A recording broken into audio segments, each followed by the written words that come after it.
Good morning, everyone. How are you all doing? I'm doing good. I just implemented a new command this past weekend, so I was gonna play it out, play with it. If you guys want to try the command for yourself, it should be in the title of the stream.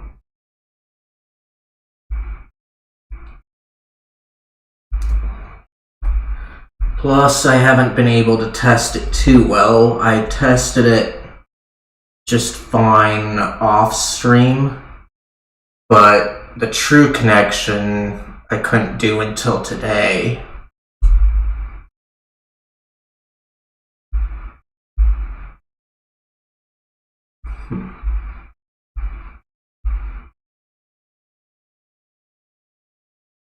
Alright. So that one worked out.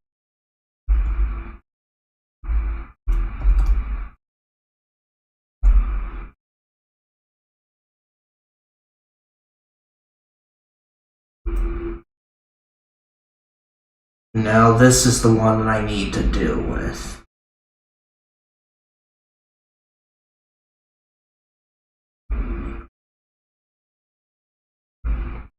And it should be popping up on YouTube.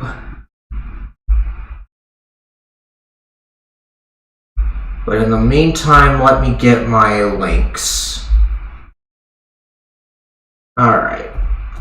Looks like it works out. But let's see. While I'm getting the link, let me answer that question to start things off. It was, what would I like to do when I retire? And sadly enough, I can't really answer that. Because you could. But yeah, you.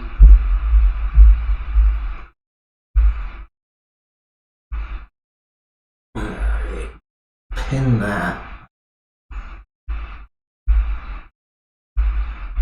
But like as I was saying, you could say that I am kind of retired because of the lifestyle I'm living, but not exactly. So I would pretty much be doing the same things that I'm doing right now, even as a like. But let me make sure that I grab the link again. But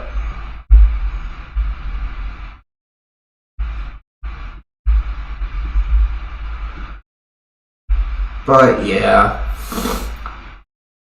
The big problem here is I'm not quite at that point yet where you could retire, but I live in one of those conundrum moments where you've got to do things to survive and make it in society, but society doesn't allow that. That's one of the reasons why I am so irritated with things like car dependency.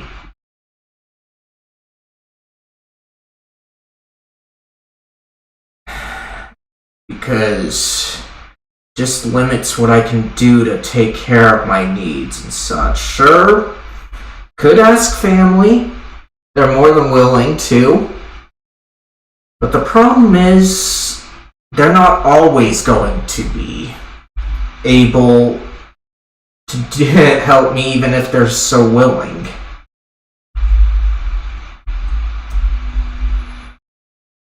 So, unless I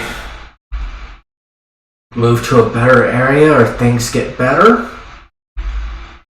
And I'm just stuck with what I can do here.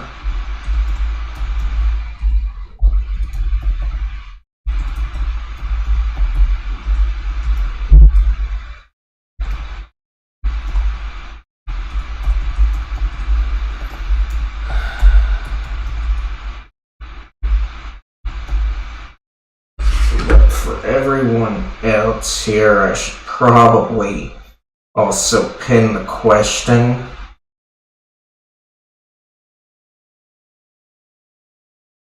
on Twitch here, if I can.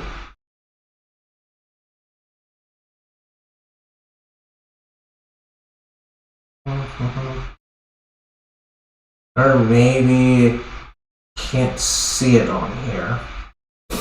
Alright. But yeah, if you guys missed the question of the day for whatever reason, then just punch in the command. It should give you the same thing, same question as just a bit ago. But I do need to kind of check the log a bit on that. Or at least do more testing.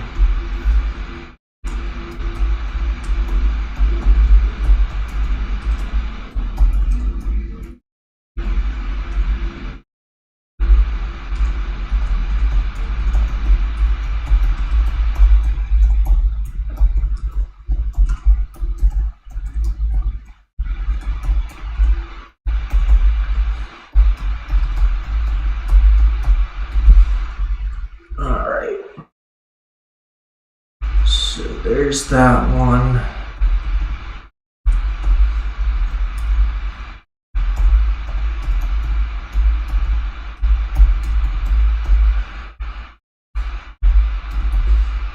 Alright, got my message. So copy it. And then we'll go through, paste it. But yeah, guys, make sure you don't forget about answering the question of the day. It's a boring one that they picked for today, but oh well.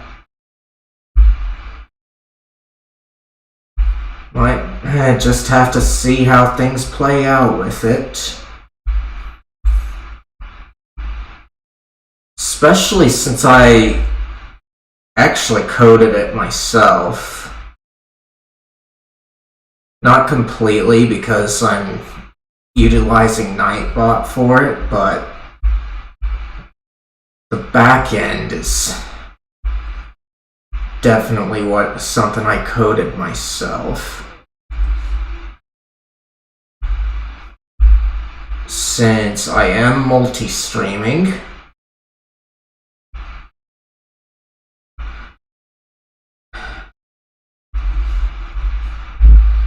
and so things just aren't simple.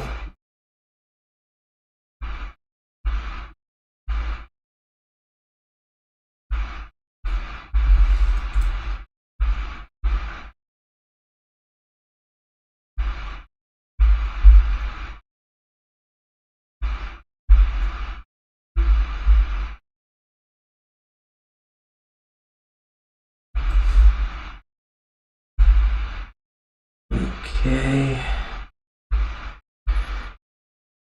But the way that I've done it, it's simple enough. It should present the same question on both platforms.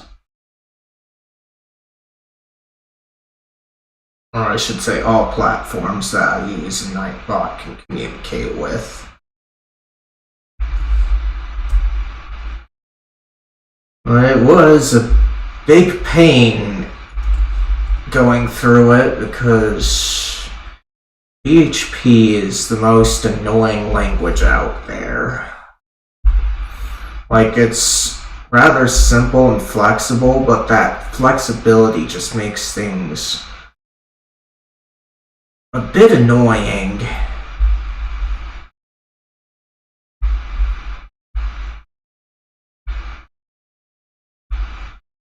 Come on. go. That's it. Like, for example, you can have a variable initially set to a string and then change it to a numeric type. And typically in programming languages, that's a big no-no. Part of the reason why it's a no-no is that you want the data to all be the same.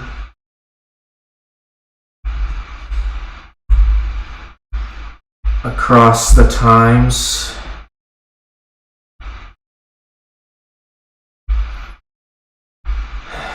But when it's not like that, it can just get harder to troubleshoot and things like that. But got my link shared out, so let me get the game up and then we can switch on over. In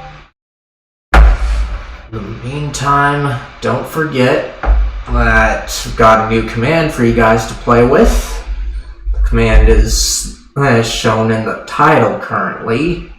I'll probably be removing that once this goes to VOD, but you get the chance to see it, regardless of whether you're live or not.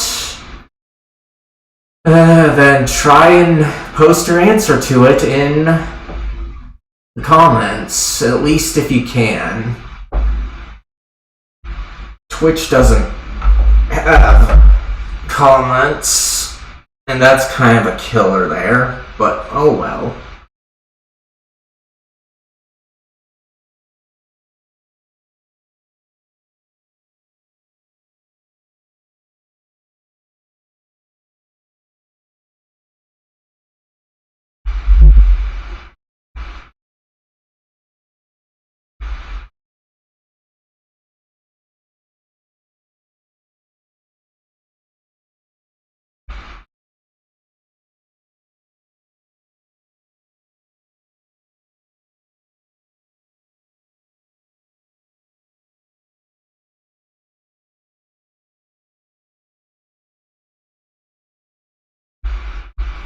Alright, and here we are.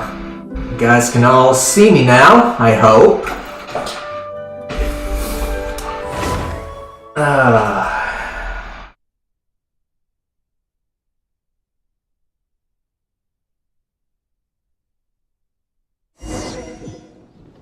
Let's see, to give you guys some more time, I'm gonna just take care of this stuff here. I wish they didn't do the thing where they did. Okay, so we've got this stuff to take care of. I really hate these red marker things, especially when they're events that I don't care for.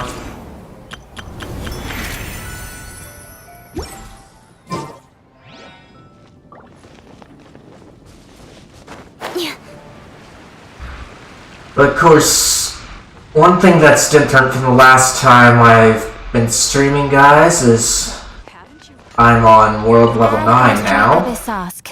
Welcome to the Adventurers Guild. So things are gonna be take a lot longer. Not too much longer, because this team that I've got is still pretty good. But a lot of the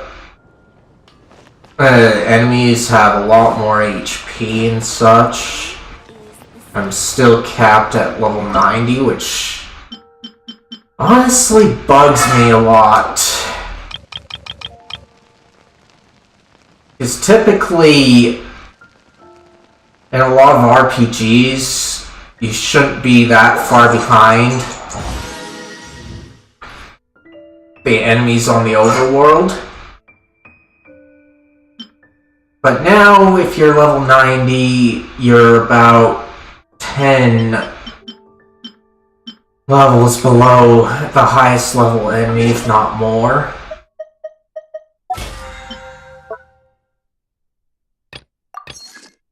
But on the flip side, you do seem to get a lot more stuff out of it. Plus, before I read it, I was under the impression that the people that I'm friends with on here, I would have to be sit down and join me for some tea? world level 9 to join them. So that's part of the reason that I went up to world level 9. However, I kind of learned that that was unnecessary recently, so I'm just gonna have to try that out with someone later on. Probably not on stream here.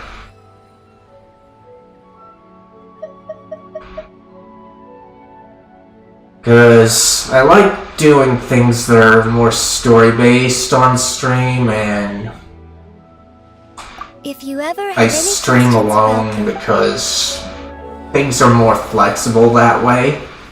Sure, I'm not talking too much, like, I'm definitely talking more right now,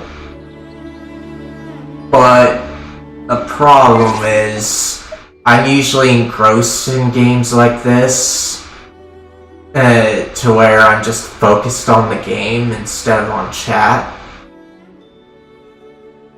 And so that ends up being a lot of times that people just don't get to talk to or don't get to talk to me or things like that. That's fine with me. If you want to lurk, just lurk.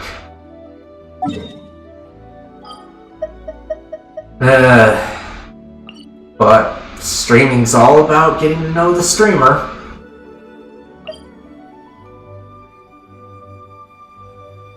And these question of the day things that I implemented myself, that was a way that I could hopefully do that. But now that we're on to this,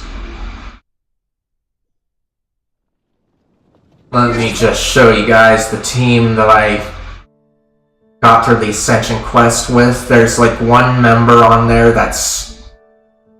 wasn't in the team when I got it, but it was basically the team.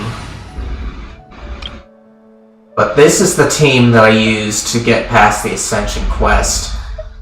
Toma here was swapped out for Sean Ling here though, because as you guys can see, he's the weakest of this trio. And these two, this party and these two are the most leveled up. But with that out of the way, let's go ahead and get to the story here. I don't really want to be dealing with it too much. Let's see, so go to this side. But yeah, if you guys feel like talking, then just talk. Otherwise, I'm gonna be going through the story and making comments if I feel like it.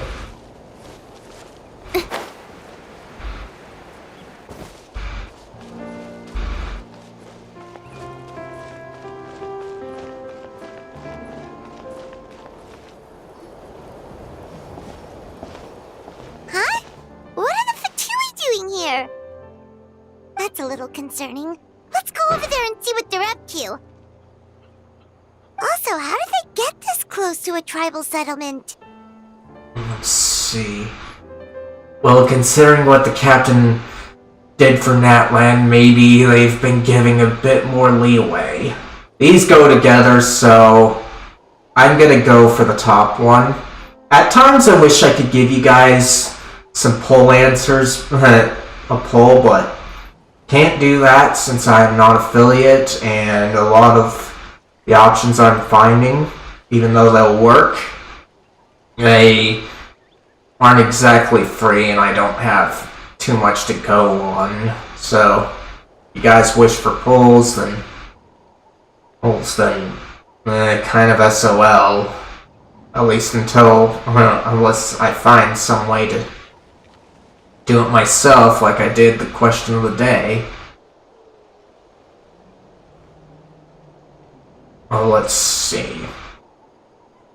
Well, we're gonna go for the top. All the Fatui left in Natlan are probably the captain's subordinates. That basically makes them followers of one of Natlan's heroes. Still, once a Fatoos, always a Fatoos. Something seems off seeing them here. Let's go check it out.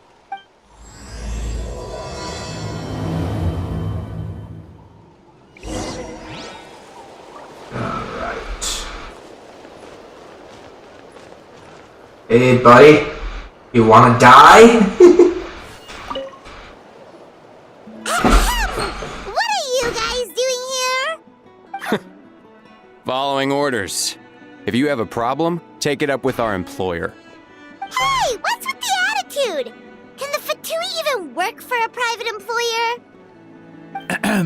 This is Grudok. I hired him to be my bodyguard in Natlan. As you can see, he's not the sociable type. I'm sorry for any offense. My original plan was to hire someone from the local tribes, but a priest recommended Grudok and his squad. I was told they were capable fighters and had the time to spare, so they fit the bill. It seems like the Fatui's reputation in Natlan is quite positive. So that's what happened. Then you must be from Fontaine? Precisely! Montluçon, at your service. I work in the publication business. And you two... Wait. You must be the traveler and her fairy companion. I want to correct you on that. The traveler and our emergency food. Oh, you know us? A golden-haired traveler with a floating companion. There's no mistake. Your exploits in Fontaine have all the makings of a best-selling series. I'd be a failure of a book merchant if I couldn't recognize you. Wow, we're really famous at this point, traveler. It's truly my lucky day. I know this is sudden, but I was actually looking for you two. You see, I have a favor to ask. So, you chased us all the way to Natlan? That's a little creepy. You'll be generously rewarded, I promise you. Well, at least he got straight to the point. Should we hear what he has to say? Let's see. Something tells me we can't escape this one. And if the pay's good... Now this one reads a bit different, so... I would have given you guys a choice here. But since I can't really do that, I'll just say the top one. Because that's how I feel. Alright, we'll hear your request. You know the great shaman Citlali, right? I need her help with something. Yeah, but the chances of her helping a random stranger just because we asked? With her personality, pretty slim. Yeah, Citlali really doesn't like dealing with strangers. I heard about that from other members of her tribe. But they told me if one person could convince her, it would be the golden-haired traveler. If you manage it, I'll even double your pay. What do you need? No, why do you need her help? Oh yeah, we should definitely get to the bottom of that first. It's kind of a long story, and there's tribal history involved, so you should hear it from an expert. Alie, if you could. Of course. I don't often have an eager audience for this kind of thing. Nice to meet you. The name's Alie. I'm a researcher from the Fontaine Research Institute. Unlike most researchers, I have a keen interest in ancient ruins. That's why I was invited to join Monsieur Montluçon's team. Have you heard of the legend of the great shaman Citlali? Let's see. Sounds familiar. She's the one that worked with colors, right? They go together, so we're just gonna do the top. According to local records, she was a color mystic who lived over 200 years ago, and the most adept in her tribe at using that particular technique. Out of all of her exploits, her most celebrated is the Battle of Seven Colors. According to legend, the battle was triggered by an abyss invasion, one of the most brutal in Natlan's history, even from a greater historical perspective. Amazingly, Natlan was able to turn the tide despite being at an extreme disadvantage. The key to victory was none other than a color Citlali created on the battlefield. The color was extraordinary, illusory in appearance while also seeming to possess physical form. Legend has it that Citlali used the color to construct a magnificent maze on the battlefield and trap all the enemies inside. This allowed her allies to launch a counterattack and ultimately secure victory. Anyway, that's the gist of it. We don't want to take up too much of your time. That story is the reason I came to Natlan. I often publish books about the history of other nations. They always end up faring well on the market. When I heard this story for the first time, I wanted to include it in my next collection, but historical records about Natlan aren't very detailed. We haven't been able to determine where the battle took place, or find any definitive evidence that it occurred at all. Even within the Masters of the Nightwind, people dispute the legitimacy of the story. Some believe it to be a myth. If that were the case, the story would not be fit for publication. But if you're just including it in a story collection, why does it matter if it never happened? Well, you see, the slogan for the collection is Restoring the Truth of History. Naturally, I need it to be factual. That's why I'm here. The Masters of the Nightwind are said to have a tradition of recording past events, so I wanted to consult their records. But I was refused access to the Obsidian Altar. Application after application, and all I received were a few ordinary woven scrolls with nothing to offer. Honestly, I'm just trying to promote their history, and they make such a fuss. According to my research, their scrolls are considered sacred relics in addition to historical records. Naturally, outsiders are rarely granted access. Not to mention, the scrolls we did get to review actually contain a huge amount of information. I just need more time, and I could... We've been over this, Alier. There's no need to waste time on those scrolls when we have a better way. Citlali, you mean? Exactly. You're well aware, I'm sure, that Citlali has been alive for more than 200 years.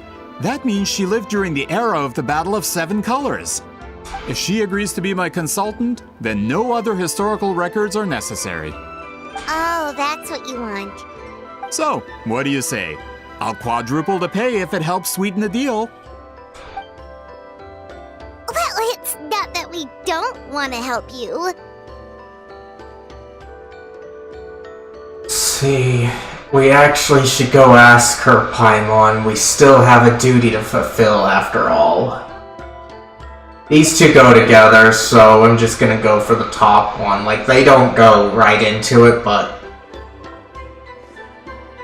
they just belong together.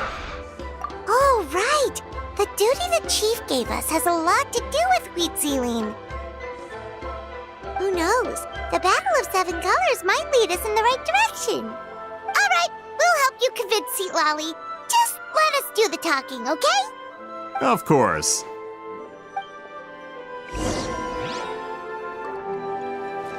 Okay, so...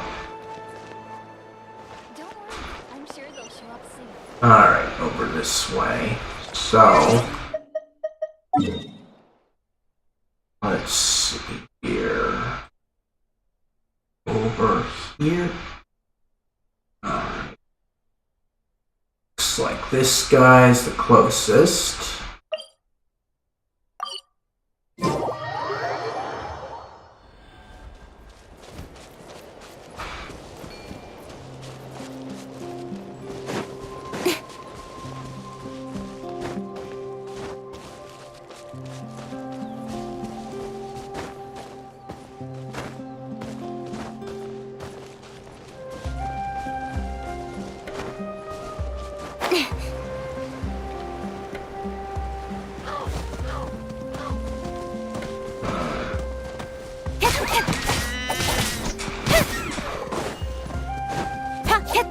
Ah, it ran. Oh well. But yeah, it looks like the wildlife has been given more help too.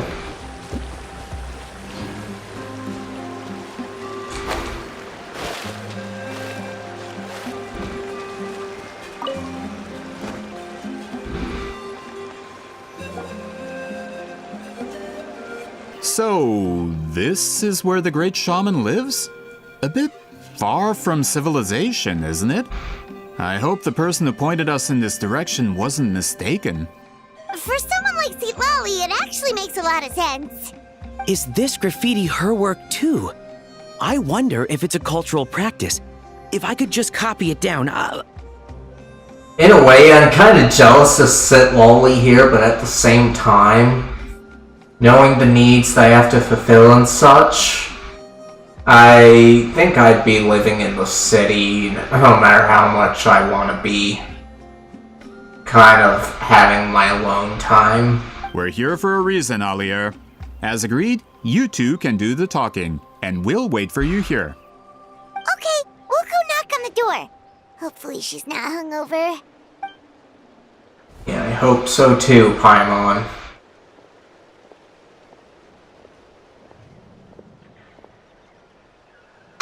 Citlali? Are you there? We need your help with something! Oh, no response.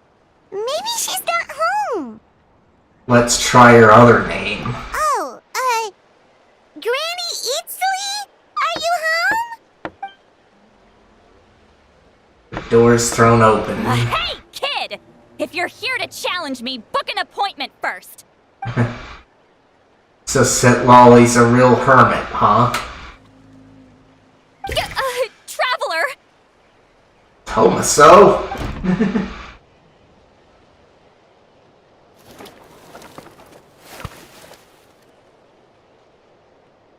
Looks like we came at a bad time.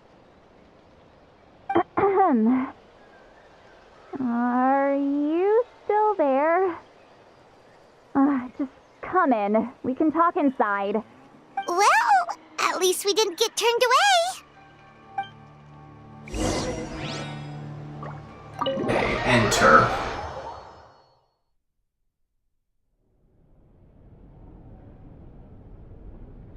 Huh. So this is where Citlali lives. I, didn't have time to fully clean up the place. Complain if you want. Menial housework means nothing to a great shaman like myself. Is that because you're lazy or because you can use magic to deal with it? Besides, in light novels, people who keep everything neat and tidy are always too boring to be the protagonists. Oh, that's a reasoning, huh? So, I'm not a hermit, I'm just above superficial rules of societal etiquette. Well, I don't care about him either. Like Citlali, but calling them superficial rules is kind of funny.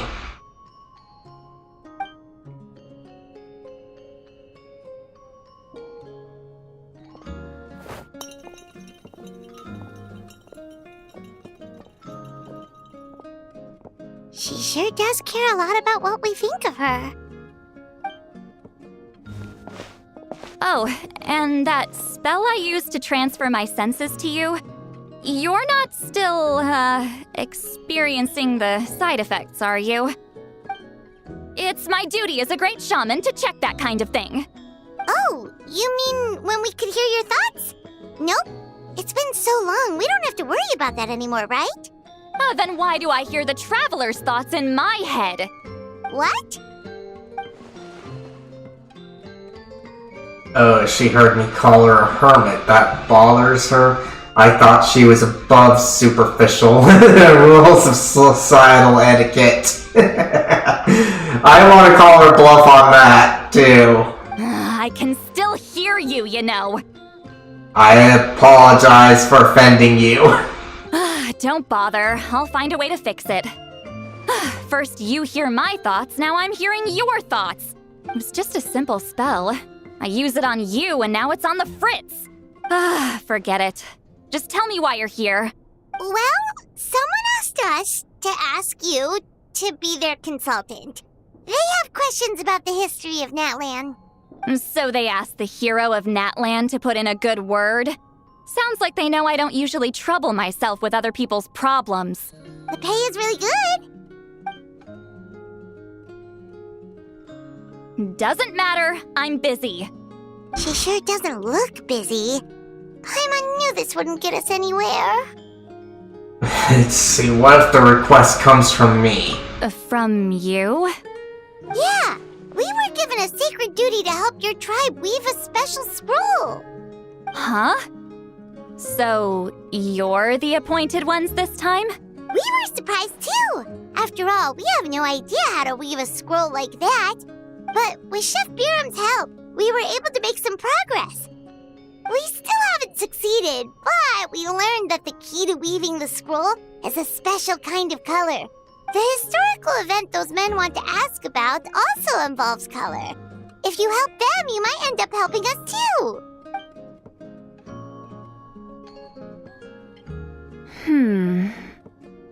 She's giving us that face again. Did Paimon not explain things clearly? I can't decide whether this twist is completely out of the blue or if it was foreshadowed all along. Does that mean you won't help us?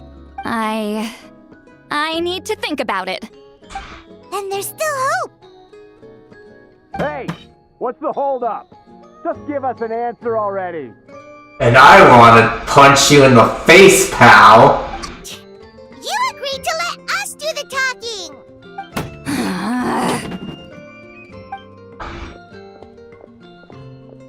Citlali!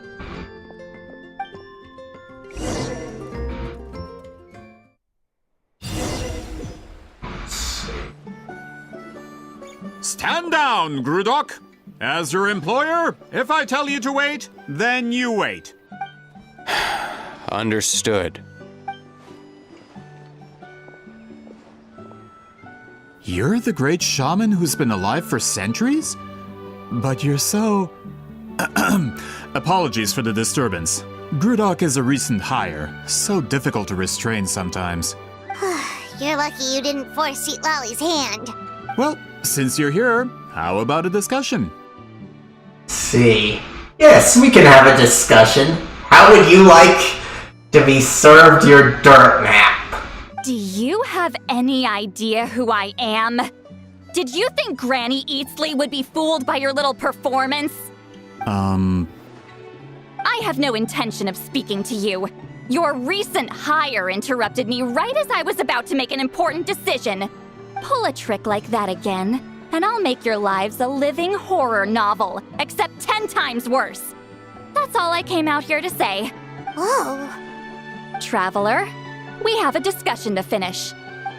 You live up to your name, Granny Itztli. I apologize for the offense. I'm just surprised the Battle of Seven Colors didn't pique your interest. You're investigating the Battle of Seven Colors? Ah, the Traveler didn't get to that part? Yes, I thought the Traveler could help me convince you. But, if I'm not mistaken, you have a personal interest in this matter, don't you? I heard that the great shaman Huitzilin was a friend of yours. You two must have been close. If I can resolve the controversy and prove the battle took place, I'll include it in my next collection. Then, all of Teyvat will learn the truth. Oh my gosh. A streamer I follow, he's just showed up on to my stream sometimes, but he hasn't been making an appearance recently. He makes note that this game likes to paint people with mustaches as the bad guy. And I can see that, but they've also got this tendency of people doing things like this, usually being out for something as well. So even without the mustache, he's kind of suspicious here. With your support, your friend's heroic deeds will once again be known throughout the land. Inspiring, don't you think? See, you'll be helping me fulfill my duty, and it would mean a lot to your tribe. They go together, so I'm just gonna do the top. If this is really about that duty, then... fine. I'll help you. I'm honored. Save it. I agreed to help the Traveler, not you. You'll just have to leech what you can. Well, at least she agreed to help. Looks like my friendship with Citlali came in handy after all. I never took her to be the heartless type anyway. Who are you calling heartless? Not a problem. I always planned to work with the Traveler. So, did you directly experience any events of the battle? Do you have any idea where it took place? Can you think of any relics we could use to prove it? Talk at me, why don't you? I'd like to know Fine. too. No, no, and no. I did live during the same era as her, but that doesn't mean we experienced the same events. I've lived a long time, but I'm not a walking encyclopedia. I'm liking how Citlali's handling this. Because it definitely is kind of hard for us to know everything or even remember everything. Even if it's not age, human memory has problems of its own. You decide the angle of your investigation, and I'll provide answers if I'm familiar with the subject. Alright. Even if you didn't witness the battle yourself, you still lived through that era. Your insights are very valuable. Alier, you had an idea about where to start, yes? Oh, well, my plan was to consult the members of the tribe in charge of recording history. Then, let's start there. Traveler, what do you say to officially working together? After all, it appears I can only get Miss Citlali's help through you. Sounds good. That way I can beat you up.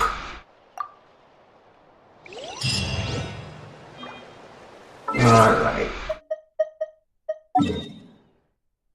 Now... is it above ground or below?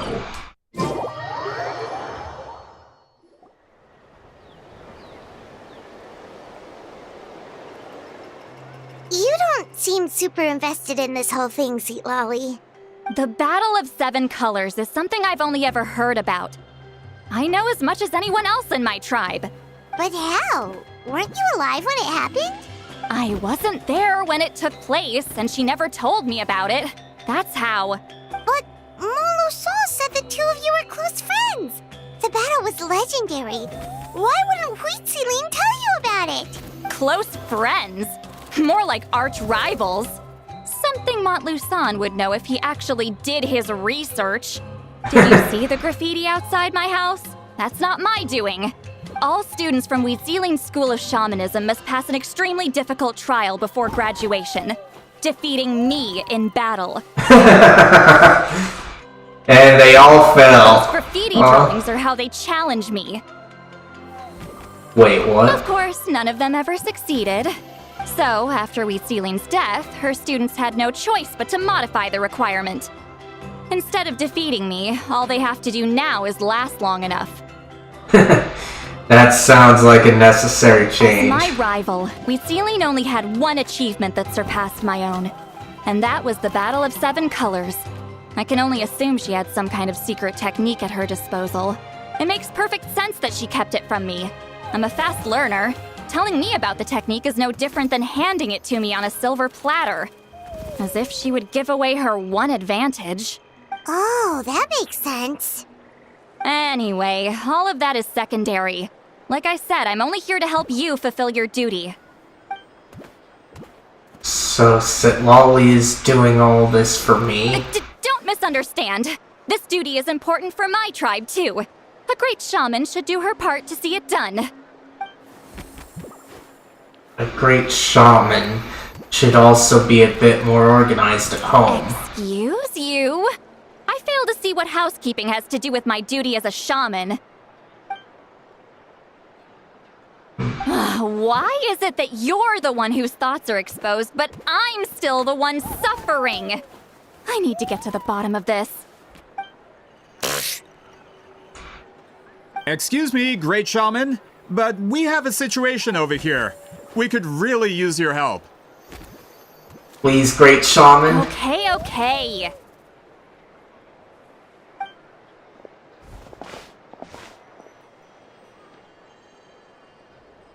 Of course the Battle of Seven Colors happened. The Woven Scroll proves it. Wheat Ceiling used a mysterious color to construct a maze and trap the enemies inside.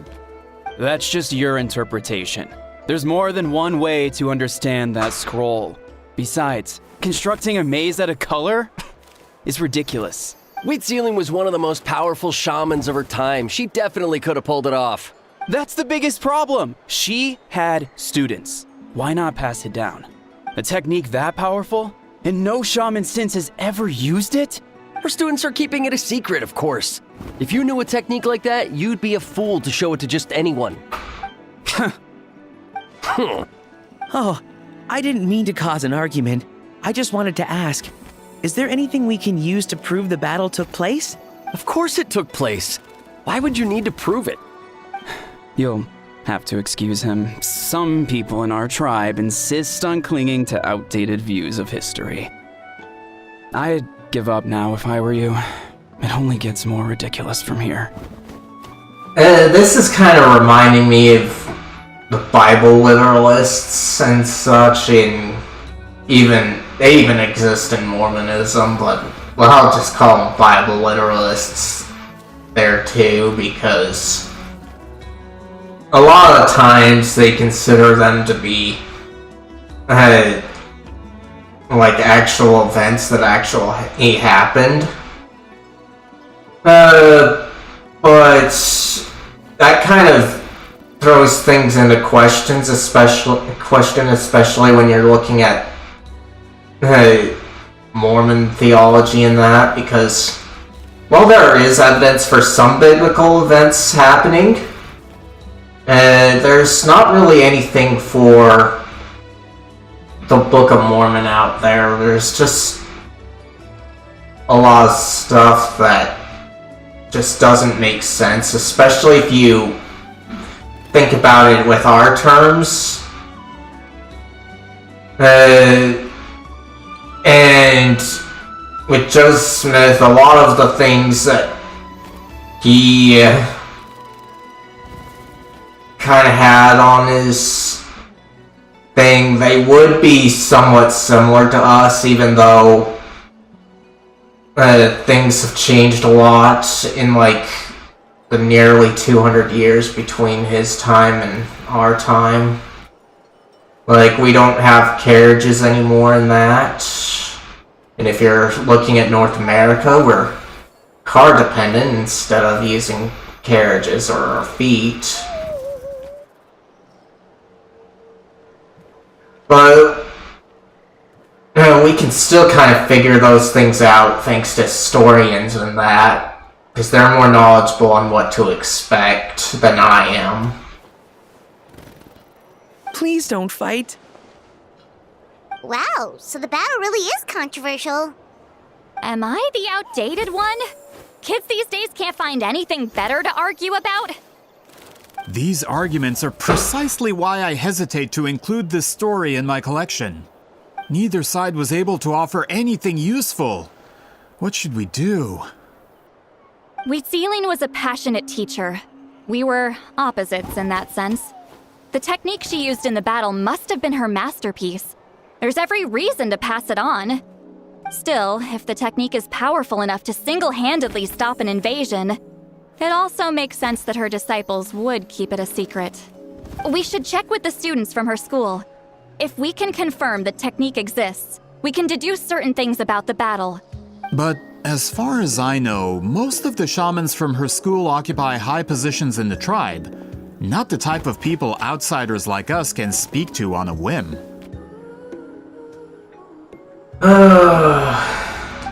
Right. The obsidian altar is off limits to you. But, if I go... Is there a problem? Most of Wheat Ceiling students are respected priests in the tribe. But that means they had to go through me. Or try, at least. I, of course, humiliated them from a young age. Those who hold the position now are the ones who lasted long enough before I wiped the floor with them. If I show up without warning, they'll run for dear life. That's not gonna get us any answers. Yeah, Paimon can see it now. Run for dear life? It's like Citlali's some kind of tyrant. Hey, don't jump to conclusions. That was just a metaphor. see. I'll make sure they don't run away. Who's better to fend off a tyrant than a hero of Natlan? Let's see. I kind of feel like saying the top one. Though this one sounds more confident. So I'm just gonna say this. Only you have the guts to joke like that with me, Traveler. Fine, I said I'd help, so I'll help. But don't blame me if it goes wrong. Alright,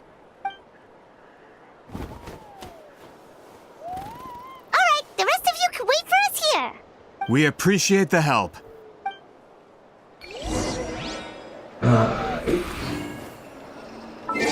Then the altar is down here.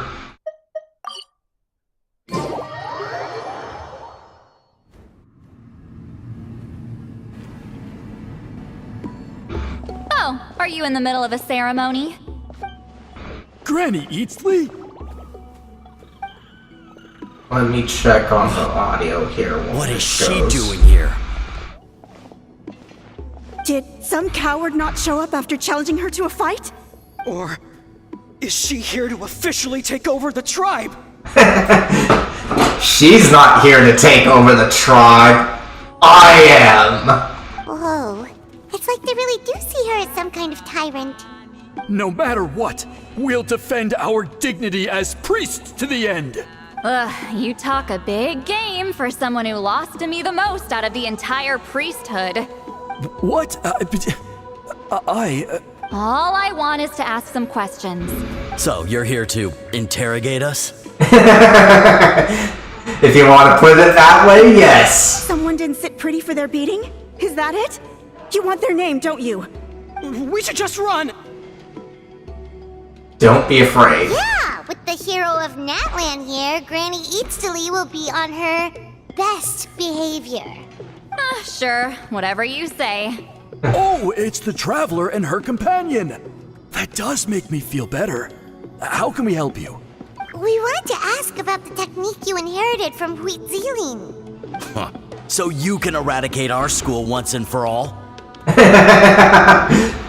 You're saying through our plans, huh? But we're not here for just your school. Disciples of our school have challenged her year after year, just as our master instructed. Sounds like she's finally had enough. Well, you're not wrong. If we want to protect our legacy, one of us needs to run! Not this again. Just how much did you traumatize them, Citlali? She beat them in a duel, so what? There's no reason to be this terrified. Citlali is someone worthy of love and respect. Hey! You can't just say whatever you want just because it's in your head. I'm Granny Eatsley. A mere mention of my name and kids burst into tears. Love and respect? No one has the guts for that. Well, I do. You know what? Forget about your duty. We really need to fix this mind-reading situation. Sorry to disappoint, but if you're here to question whether we're qualified to inherit our master's legacy, we're not going down without a fight. We're not getting anywhere. What should we do, Traveler? Let me think. Huh? Oh, it's you. Elder Tlapo! Oh, we must have disturbed your meditation. Our deepest apologies. Please forgive us.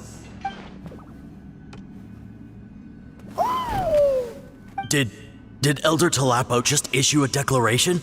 From what I can tell, in a single word, the message was... friend? I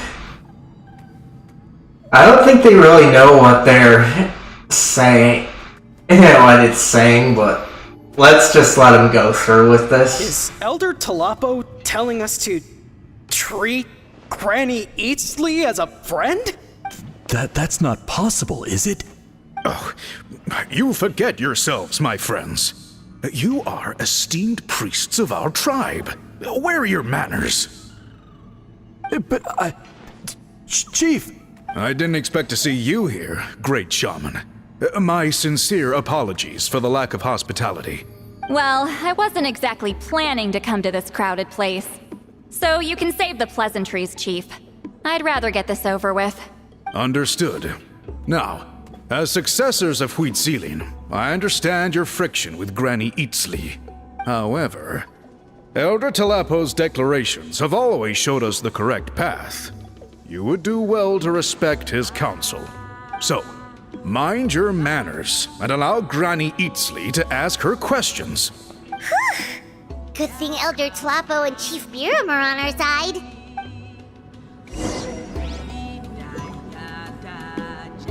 Let's see. We'll at least take care of the red stuff. Alright. Now, she's here.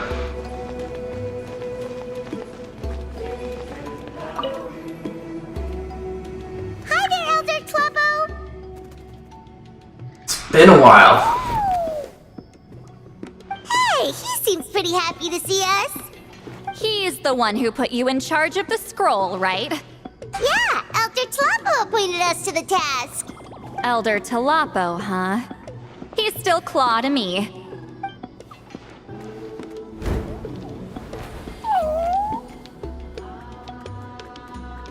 Hey, don't pull that cutesy step with me.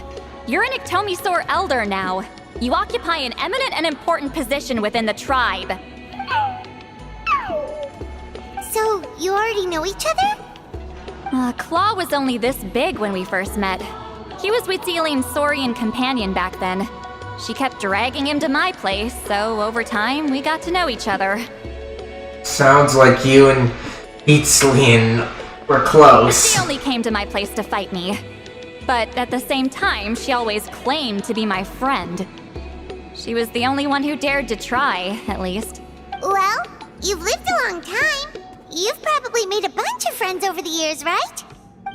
The more time you have, the more friends you lose. She's right there. Death separates us all. And this is why I get on people's case and also show my annoyance when they're so focused on wanting to find a relationship with others. Because while we are social creatures as human beings, we are destined to end up alone eventually, regardless of whether we find a life partner or not. And because of that, and to help out with our social needs, we do need to find other friends from time to time. Otherwise, it could break us. And then you have people like me that are just okay being on our own. Like, sure, we like to have companies just because we have someone to challenge our ideas against. Which is something that's hard to do with the internet. But at the same time, it's just fine because you don't have people just pushing things on you, and you know for sure that the only reason that they're pushing it is because society says so. It's not so much that it's in your best interest, and that's why I'm also not too fond of social or societal etiquette, just like Citlali is here. Oh, Anyway, let's get back to business. I hate talking about the past. 200 years and you still haven't given up, Claw? I still haven't made up my mind, so you should head back. Traveler, Paimon, let's go.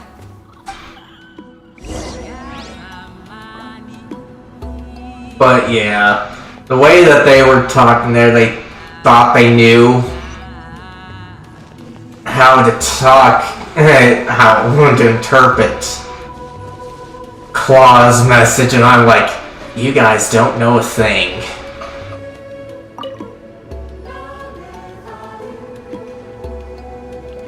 Hey there, Chief Biram! Hello, Biram. Oh, wait. We haven't reached out since the last time we failed the task, huh? I'm just grateful you haven't forgotten that duty. Actually, we have good news! We found another clue! I'm all ears. It's the Battle of Seven Colors. Huitzilin's claim to fame? That sounds promising. But the battle took place hundreds of years ago. An investigation is bound to be difficult. True, but Granny Eatsley promised to help. Is that so? Huh. I've tried seeking her help in the past, but I never managed to coax her out. You should cherish this opportunity. Hey, don't complain! None of the previous chiefs succeeded either. Forgive me. That wasn't my intention. It was a comment on my own failings. Paimon said you've been trying to figure out how to weave the special scroll. It is my duty, great shaman. Why bother? The scrolls always end up completed on time. So what's the point of figuring it out for yourself? If I may, this task concerns the history of Natlan as a whole. And in many ways, history is the memory of a people. Memory is sacred to our tribe. I'm sure a great shaman understands that better than a humble junior like myself. Something this important cannot be left to baseless rumors. I know you don't concern yourself with the daily affairs of the tribe, Granny Eatsley. Even so, as a priestess, I trust you wouldn't leave something like that to chance. I get your point. Something on your mind, Citlali? Oh, of course. The one time I wish you could read my mind, it doesn't work. The chief referred to himself as a humble junior. Maybe Citlali's worried she looks old. She looks just fine to me. No, that's not it. Huh? It's not important. Rest assured, Biram, with my help, the Traveler and Paimon will definitely be able to complete the task. You have my thanks, then.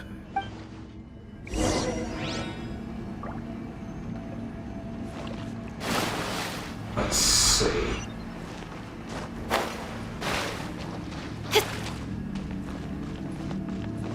Oh, take care of this thing.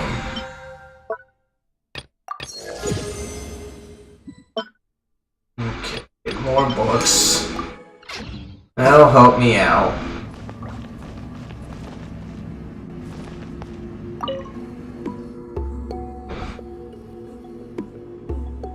Huh.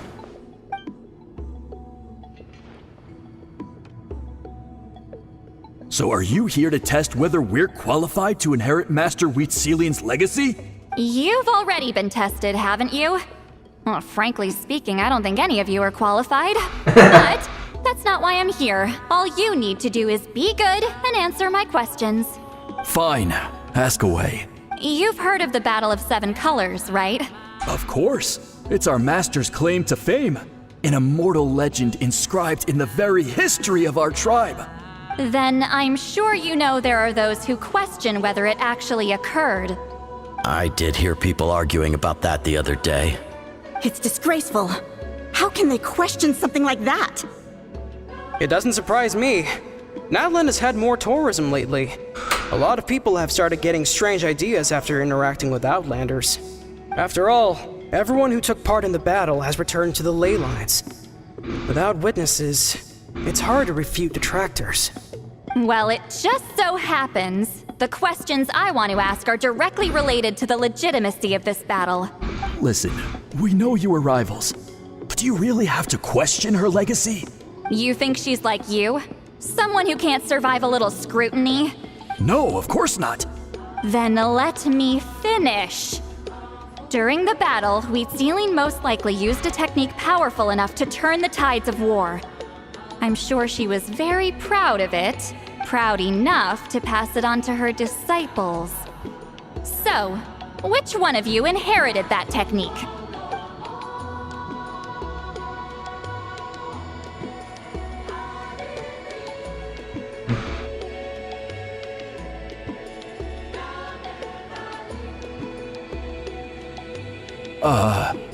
I don't think any of us have heard of it.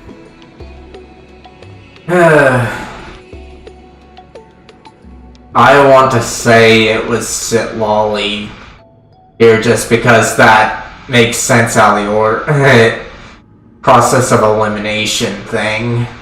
Like, yes, I've seen this story before, so I do know kind of where it's going. But even at this point, if I were to take that memory out of count, process of elimination just makes the most sense here to narrow it down to her. Listen, I'm not trying to take it for myself, so be honest. With or without it, I can wipe the floor with any of you. Yeah, no objections there. But I'm telling the truth. None of us have ever heard of that technique. What's wrong with her?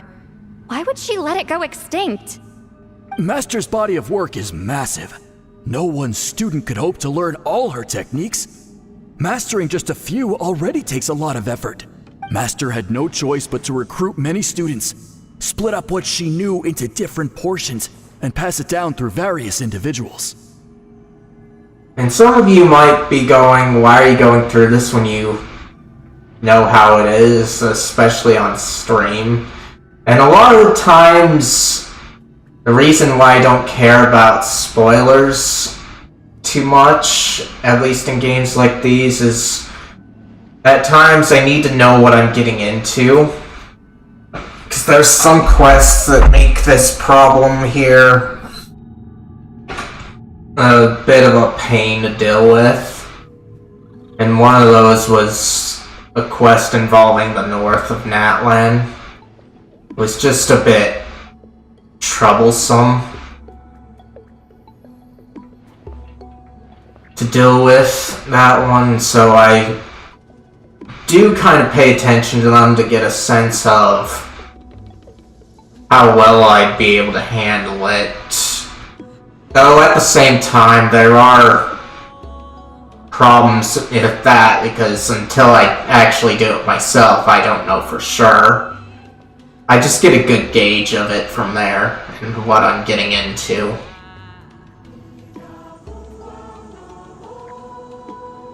So even though we see ourselves as representatives of Wheat Sealing's school of shamanism, what we know isn't the sum of her legacy. Actually, I know of a shaman family that inherited some of Master's techniques.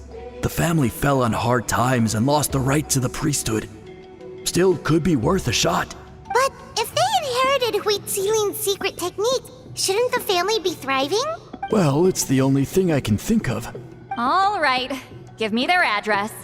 I'll mark it out on your map. To be honest, I'm not optimistic about the future of this investigation. Let's see, you're really giving it your all, though.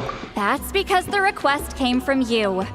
You don't know the power of your own words, do you? Okay. So... now then, up. Kinda hard to get grasp on these teleport points, but since mobile's the only other way I can play this game, it's definitely a lot easier to be able to do it like this on console.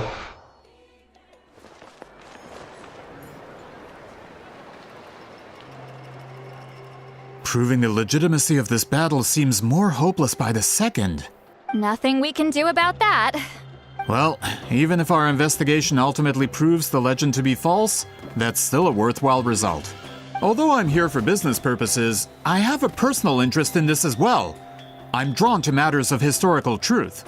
That's exactly why I chose to follow you, Monsieur Montluçon. Listen, I'm just updating you on the situation, not asking for your opinion. I don't really care whether you continue your investigation. Traveler, you came to me for help with your scroll weaving duty, right? You thought looking into the Battle of Seven Colors could give you answers. That's understandable. But based on our progress, I'd say this is a dead end.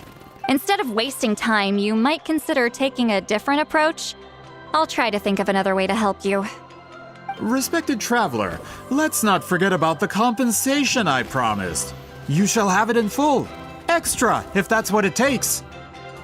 I think this investigation could help you too, Citlali. What makes you say that?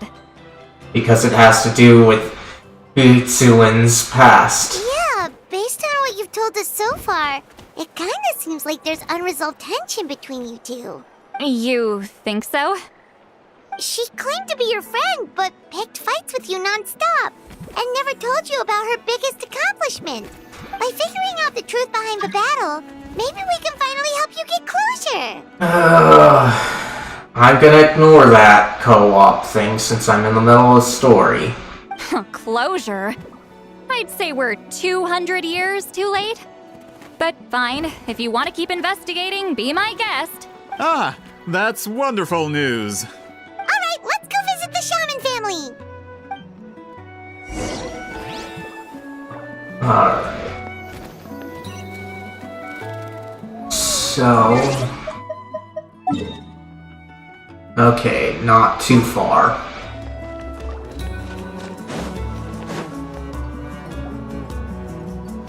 Hello, are you Asia Man? Yep, that's me. Huh?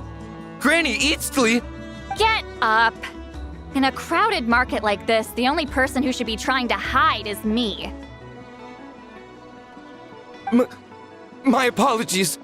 Ever since my grandfather's generation, the shamans of my family have given up on passing your trial, Granny Eatsley. Have we offended you in some other capacity? Man, this is generational trauma at this point! Whenever I misbehaved as a kid, Grandpa would tell me about the thrashing he received from Granny Eatsley. I still get nightmares about it sometimes. I wonder if Citlali looks like... No, I wonder what Citlali looks like in those nightmares. Hey, don't get any funny ideas. This was your idea, remember? Keep asking your questions. I'm going to find somewhere quiet to wait. I don't blame Citlali here. Okay, so your family studied under Uitzilin, right? Yes, although that pretty much ended with my grandfather's generation, unfortunately. The techniques my family learned from Uitzilin didn't have much practical use in terms of tribal affairs, so during my grandfather's time, we quit the priesthood. Turns out, shaman techniques aren't that useful outside the priesthood either. So over time, we abandoned them altogether. Of course, it's possible that we were just too foolish to understand the true power of those teachings. She's still nearby. After all, Uitzilin was a genius. None of her students have been able to fully reproduce her talent. Do you know which techniques were passed on to your family? I'm not sure. As a kid, I remember hearing my grandfather talk about them, but it's not like I can use them myself. Just think about it for a sec. Do you remember anything about a technique that can decide the outcome of a battle?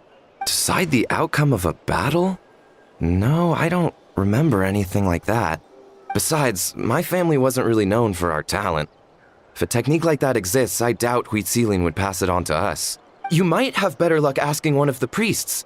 They're descendants of Uitzilin's most gifted students. Well, looks like we're back where we started. Still no definitive evidence the Battle of Seven Colors took place. Alier, do you think we have enough to draw a conclusion? All we have are non-witness accounts. We could put together an interview, but that's not going to hold up in academic circles. Then we have to keep going. Oh, you're investigating the Battle of Seven Colors? Yeah, you know about it? Not a lot, but there's something special about my family. In addition to shaman techniques, Uitzilin's stories were passed down to us as well. Say what you want about my ancestors' dedication to shamanism, but they definitely paid attention to those stories. And of course, the Battle of Seven Colors is the most exciting story of them all. We don't need another story. We need something concrete. Does no one in your tribe understand that? I'm not sure if this is helpful, but the story passed down in my family is a little different from the one told in the tribe. Really? How so? It's Uitzilin's personal account of the events, so it's a lot more detailed. For example, in the version I heard, the battle took place in a location known as Chico Mostuk Cave. That means you can tell us where to find it. Have you ever been to this place? Unfortunately not. I studied maps of Natlan before we left, Monsieur Montluçon. I don't remember ever seeing such a name. Could your ancestors be mistaken, Mr. Eshemin? It's unlikely. My family may have let the shamanism side of things fall by the wayside, but we're serious about these stories. In the words of my grandfather, some things deserve to be passed down more than secret arts. If Whitzelin's version of events differs so much from the general understanding, that makes it even more likely the battle is completely made up. Yeah, that's disappointing. Oh, hold on. You mentioned the Chico Mostek cave? Oh, yes? Can I clear something up for you? It's been more than 200 years. Huh. I never thought I'd hear that name again. What do you mean?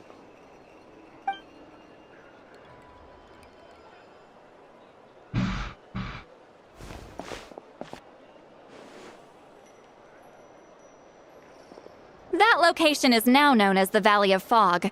The Chico Mostek cave is what it was called 200 years ago. Precisely when Huitziling was alive. That means, Monsieur Montluçon, we can confirm the original site of the battle. Once we get there, the evidence we need should be at our fingertips. Just when we thought all hope was lost. I never doubted you, great shaman. Allow me to present you with a gift as thanks. Save it. Flattery won't get you anywhere with me. Just accept the gift, Citlali. You've earned it. Wait! Mr. Montluçon works in publishing. You're a huge fan of light novels, right, Citlali? Maybe he could get you some that are out of print. Really? Out of print, huh? Sure. Do you have any in mind? Well, if we're talking collectibles, then the first edition of Shogun Almighty Reborn as Raiden with Unlimited Power is a must. It's the first major hit of the isekai genre. Several editions have gone to print, but copies of the first edition are exceedingly rare and valuable. I see. There's also its sister work, Pretty Please Kitsune Guji. It was Yai Publishing House's attempt at gauging the new market trends. It's opened the door to a new genre after readers grew tired of isekais. The sales speak for themselves. Actually, Yai Publishing House released a limited edition not too long ago, but it's almost impossible to get. Anyway, I'll take those two. Sorry, I'm not sure I caught all that. What were the titles again? Reborn as Kitsune Guji? No, Reborn as the Shogun, and then the Kitsune Guji is the other one. These two titles are among the most successful and well-known works in the entire industry. You're telling me, as someone who works in publishing, you've never heard of them? He's kind of digging himself into a hole here. I'm a merchant from Fontaine, after all. Regarding this particular genre from Inazuma, I'm afraid I lack your level of expertise. Huh. Amateur. Just leave the books to me. Don't forget about our pay, though. They go together, so... Of course! Sounds like a perfect arrangement. Now, there's no time to waste. We should head to the site of the battle right away. Once we get there, it'll take a bit more work to determine the actual location. Right now, all we have is a general idea. Well, I'm sure Miss Citlali can help us with that. Have you even looked at the time? It's already evening, and I have important plans tonight. You expect me to work through the night? Well, what do you think, Traveler? Let's break for the day and meet back tomorrow. The battlefield's not going anywhere. These are basically the same, so let's do the top. We'll find a place to rest for the night. When should we meet tomorrow? He's persistent, huh? What do you think, Citlali? How about noon? Do we have to wait that long? Great shamans have important matters to attend to in the morning. My guess is that she just wants to sleep in. That's only because I have important tasks to complete at night. All right, as Miss Citlali instructed. Let's meet back up tomorrow at noon. We'll be waiting at the exit of the tribal settlement.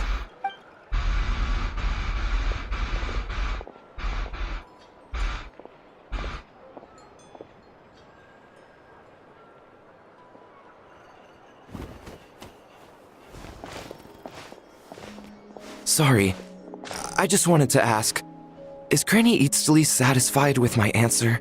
Yeah, of course. You really helped us out. Oh, good. I'm glad I didn't offend her somehow. You're really that scared of her? She's actually really nice. She's just awkward in social situations. To be honest, Granny Eatsley almost never interacts with ordinary tribespeople like us. Everything we know about her comes from rumors. She's a powerful shaman who's lived for over 200 years. As a great hero, you're probably the only one who isn't intimidated by her.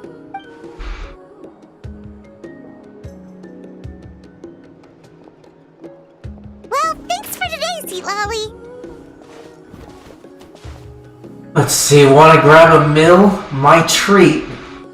Think of it as a thank you for today. Let's see. They go together, so I'm just gonna say the top one. That's quite considerate of you. Alright, let's grab a few drinks. Just like last time. Wait, didn't you say you had important plans tonight? What did you think I meant? Does that mean you've gone drinking every night for the past 200 years?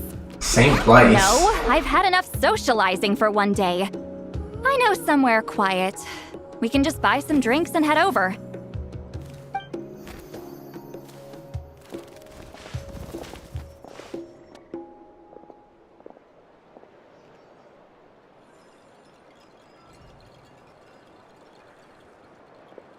Which will also give us a chance to solve the mind-reading issue. Considering the necessary spell work, I'd rather do it in private. Okay.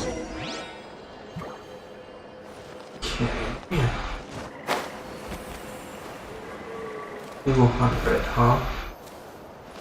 Ah, there's some chests around too, huh? And with that many, it's likely a puzzle.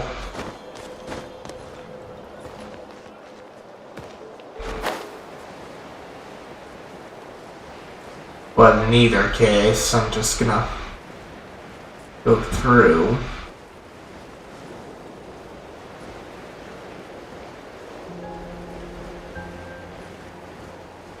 Okay. Yes, I should do teleporting then.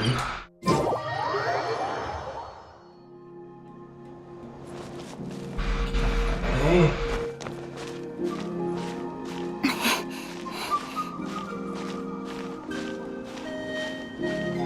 I could use Shilonen to do this. But she's still weak. Only her weapon's kind of maxed out at this point, and I haven't been working on her. I've been working on Toma that I showed you guys earlier. We're just gonna take a nice little sweet climb here.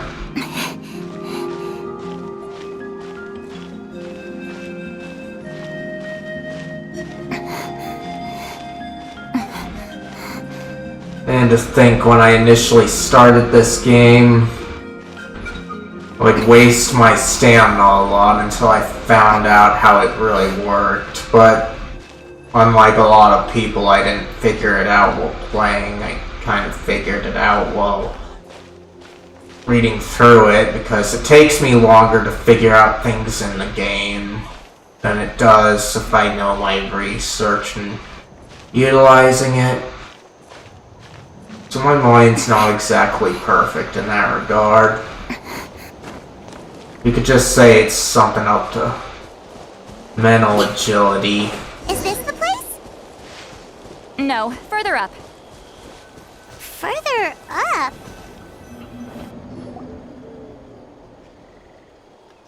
Hot air. Oh, this is like a secret base. Sometimes I want the fresh air, but not the company. So I come here. Let's see if my stash is still here. Ah, great! The halberd crest birds didn't eat my snacks.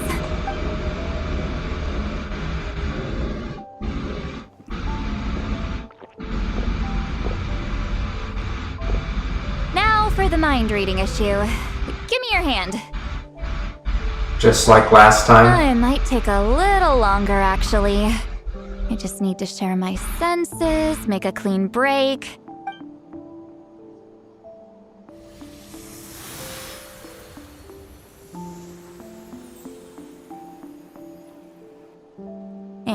And that should do it, right?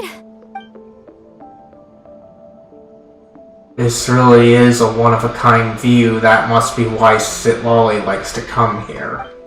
You're not wrong. Hold on. Why do I still hear you in my head? No idea. Oh, did I not separate our senses completely? Maybe using my palm isn't enough? Close your eyes.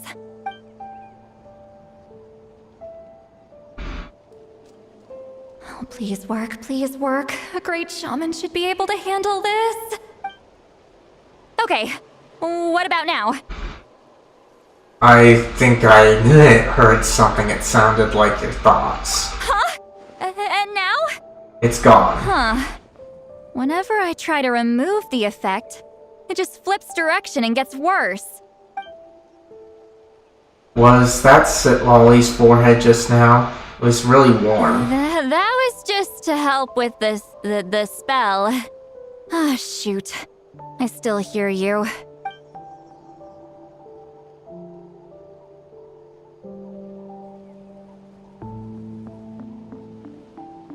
For a human soul, to lose the boundaries of the mind is to drown in the sea of consciousness without a concept of self. Wait, that sounds bad. I read that in a light novel. When it comes to the real world, I think it's pretty accurate. Well, that happens sometime, though. I'm not enjoying being around her when she's drunk like this. Is Citlali drunk? She's not making much sense. Anyway, we'll just have to leave it for now. Hearing the Traveler's thoughts isn't that bad, right? You should just tease her. That's what Paimon would do. It's just... I'm not good at this. I'm not used to being close to people. Sorry, I said we could be friends, but I guess I'm not ready. This kind of strikes me here because, in some ways, it reminds me of what people say a lot to me. I am kind of distant with people a lot, and you guys that are watching these streams can probably see it, but when people tend to get close to me a lot, I actively push them away. I don't know the reason behind it, and it doesn't really bother me too much. I just think I like my alone time a lot, and I don't really like people being clingy with me either. So those things could add up to that.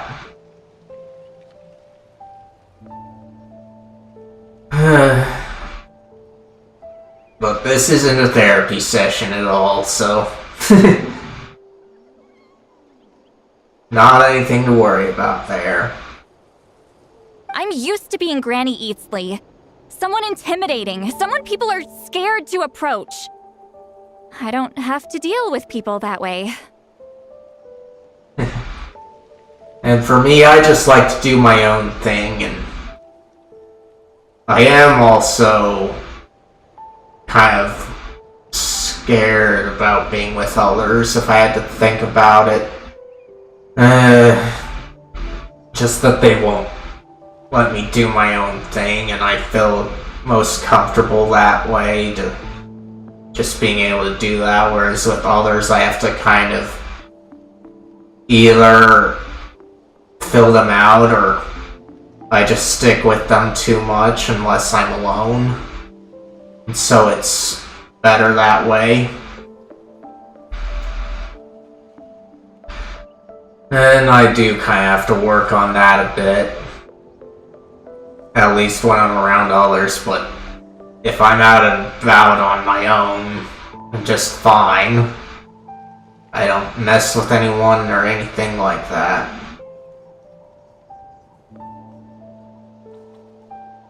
Why live like that? Yeah, Paimon's been wondering. Why do you insist on living so far away?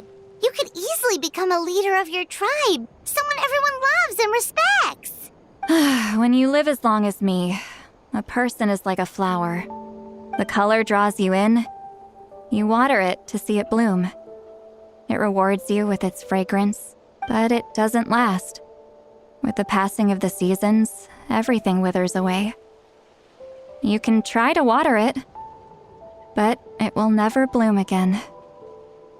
Yeah, this is kind of reminding me about a story involving someone having biological immortality that I saw on YouTube once. I don't feel like pulling it up, but essentially a person just lived for hundreds of years on Earth and kind of gave up on socializing in that, but they went to another planet and all of a sudden they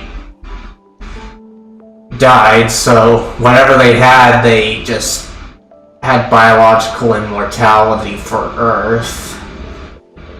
It's not like true immortality when you think about it, but that's kind of how it would be realistically. Even if the same plot of soil is covered in flowers the following year, the one you remember won't be there. That's just how it is.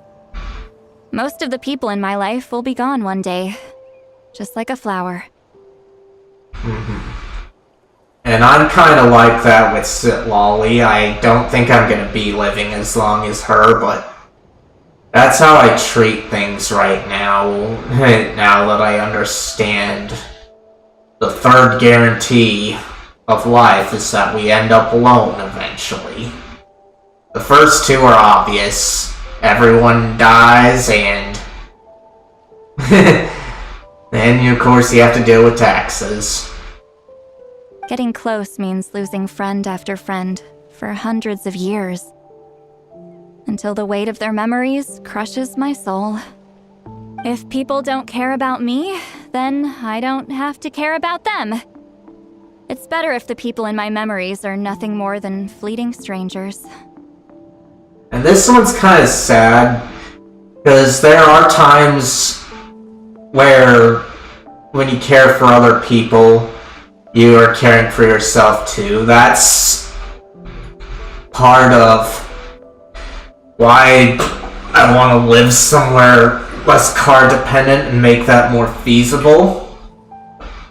I want it for me, but I know it will help other people.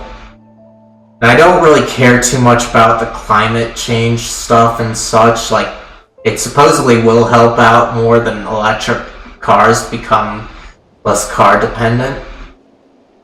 But my whole shtick involving it is I want to be able to take care of my needs on my own in the event that friends and family cannot help me. And to do that, I need to be somewhere less car dependent, so that I can go about things in an efficient manner. Because online groceries, they're just a convenience, but you can't say pick up a few small things when you need them. They do the things like order minimums, so you're forced to go about matters in a different way. Something that OCD people are more likely to be able to handle. But I don't really blame her too much here that she doesn't get involved, because she doesn't have to care too much about others. But like I said, sometimes caring about others is also caring about yourself. Citlali. Let's see. My approach is different. I choose to remember everyone. They kind of go together, so I'm just gonna say the top one. You won't live as long as me, so you don't have to worry about that. You think that? Actually, I might have a long lifespan. I have some truly ancient memories. About the same thing, but We're gonna answer with the second one down here, Ancient Memories. Really? Then you should understand. Nearly everyone you know will be gone one day. All the more reason to remember them. And all the more reason to seek out connections with others, because ultimately we all need help in life at some point. Even I understand it, but at the same time it's kind of tough for me. And I don't like it, but my family doesn't really understand that. Traveler?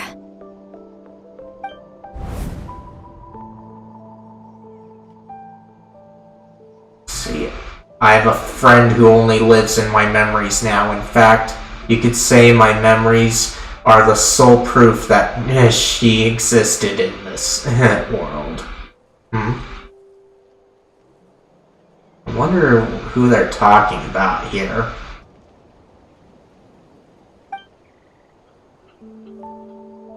So sometimes I tell myself, as long as I remember every single friend, they will never truly die. Instead, they will live on in the world of my memories. When friends create memories together, there's always something to hold on to. So if you still need time, let me choose to remember you first.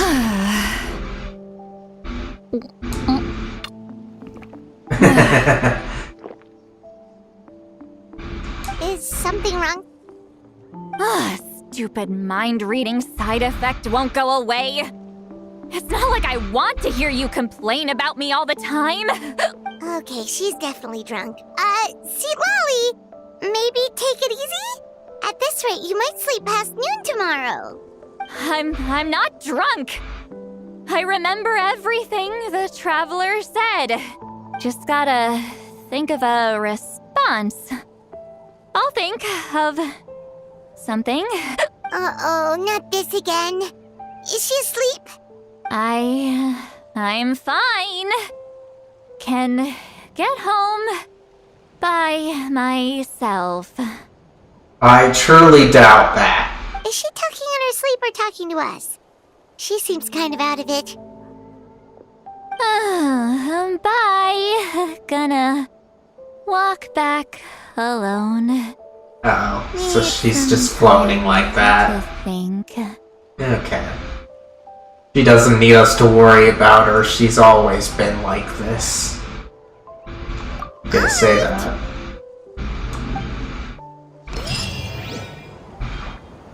Okay.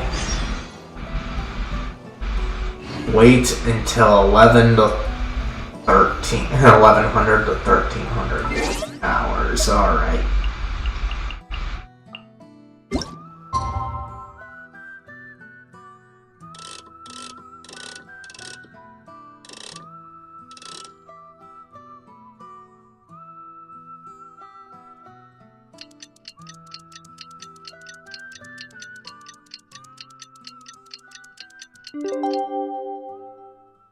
Adventure.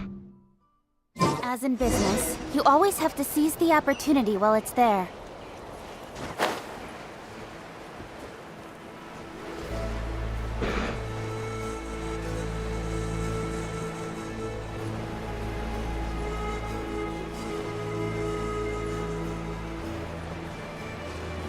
Now there's a point. Let's just do that. This should be the place we decided to meet yesterday. Who knows if Citlali will show up on time? She drank so much last night, she might not even be up yet. Ahem. Citlali! No need to sound so surprised. Drinking is just a way to pass the time. I mastered the art of moderation long ago. I don't believe you for a second. Last night doesn't count. It was a minor slip-up, that's all. Anyway, I gave everything a lot of thought, and I think you're right about something. The Battle of Seven Colors holds the key to a lot of the answers I've been searching for. So that's why you're here so early. Traveler, great shaman. Sorry to keep you waiting. Shall we head out?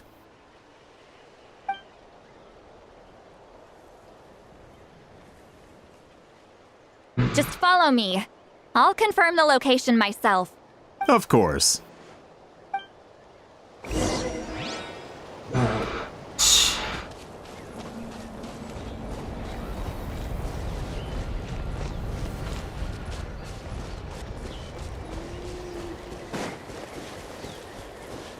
Here.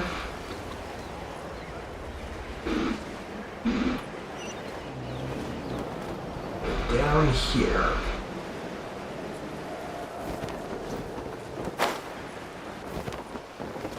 I will not. Ah, darn it. This should be it. He died.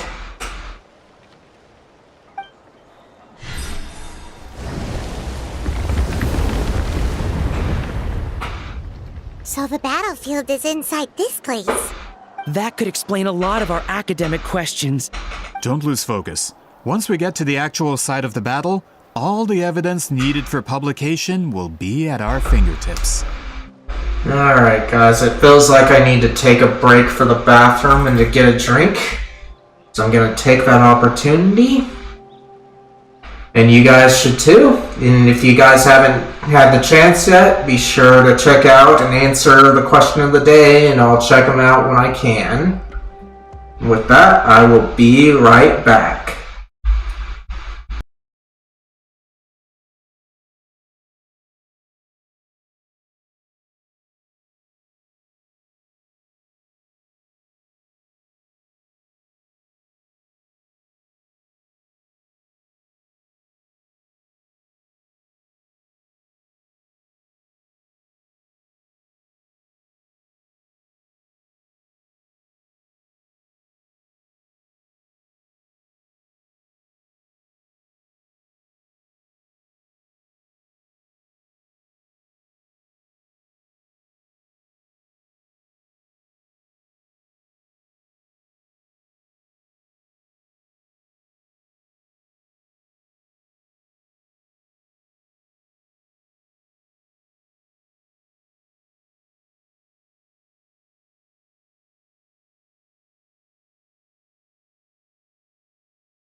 Alright, I'm back. And it looks like nothing to read in chat, so we're gonna go back here and try to take care of things. So let's see. Don't lose focus. Once we get to the actual side of the battle, all the evidence needed for publication will be at our fingertips. Everyone ready? Let's go. Alright. Now then, before we go on, going to heal up, because we don't want that guy out there. Alright, there we go. Now, time to tackle this.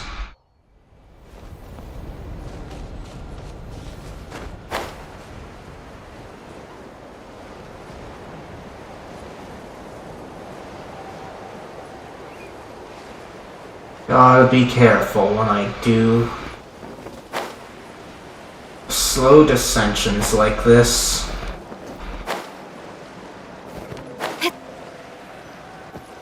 Alright.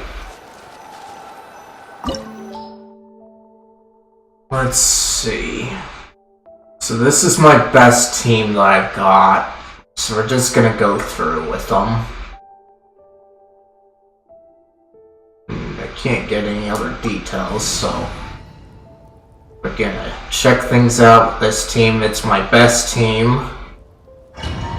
Even though there are problems with the composition. So the Abyss invaded through a cave like this? When the Abyss first began to corrode the ley lines, they took every opening they could get. All the items here should be useful for our research. You're not to touch a single one without my nod of approval. I don't support invasive excavation techniques either. Ah, of course. I'll defer to the experts on this matter. Well, shall we continue? Alright.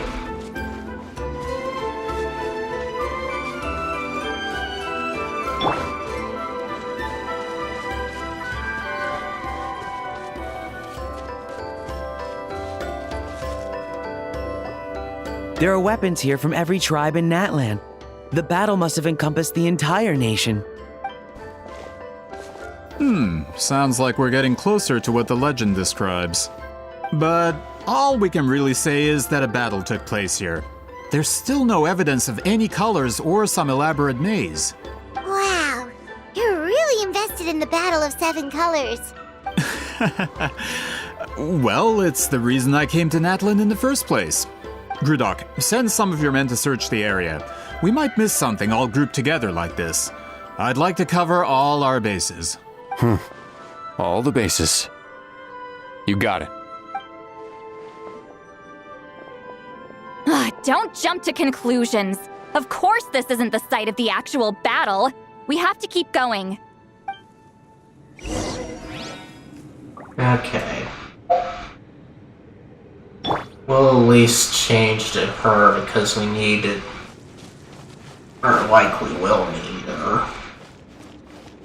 This wall is in our way! I might have an idea. Traveler, try removing that sphere. Take it.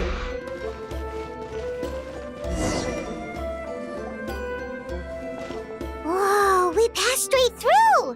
What was that? Some kind of color magic?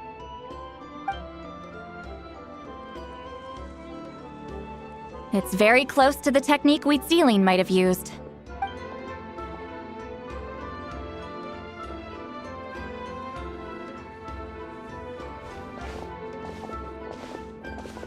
That's it? Doesn't quite compare to the scale described in the legend. Still, what a terrific archaeological find. Enough chit-chat. We should keep going. The deeper we go, the more we'll find.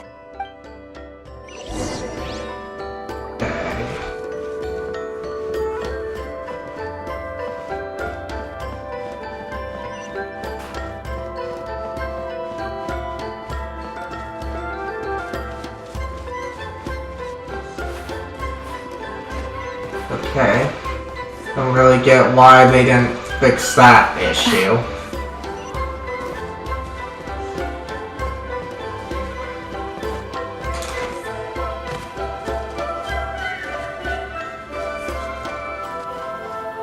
Well, at least the trial character's level 90. Hold on. If we step here, we might fall through. You mean there are traps in here? Remember how we were able to pass through the wall just now? It must have been because on our Oh, you're right. We can keep going now. Ah, darn it, no. Okay. So...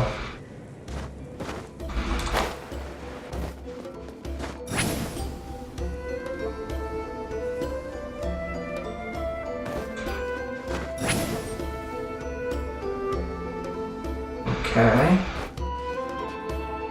Take me up! Okay, there we go.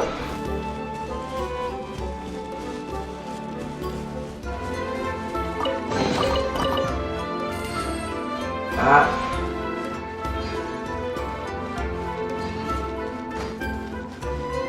Take this one.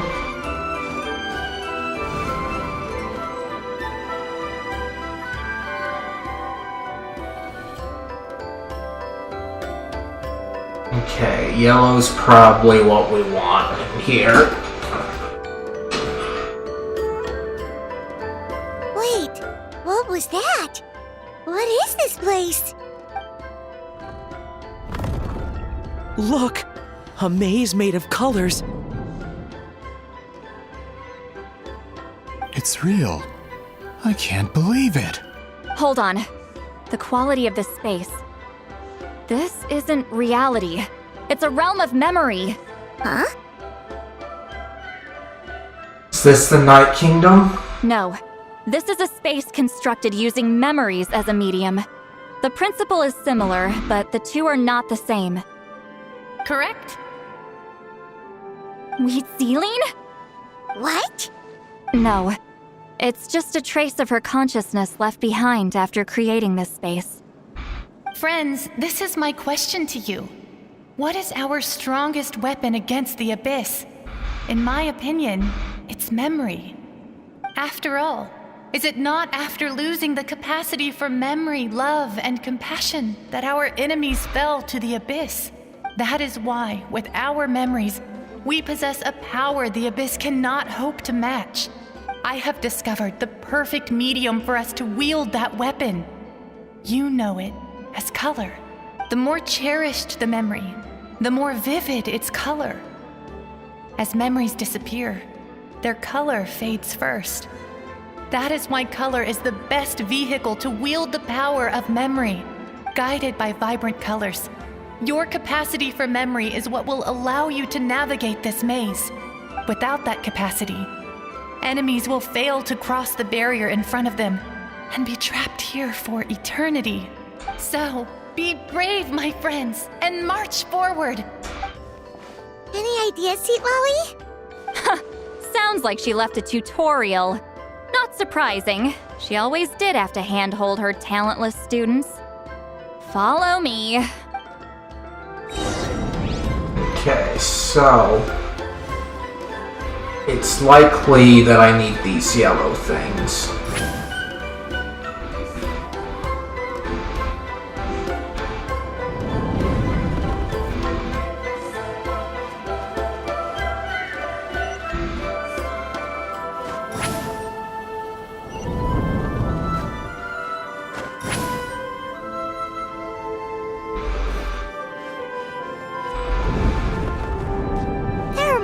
Here too?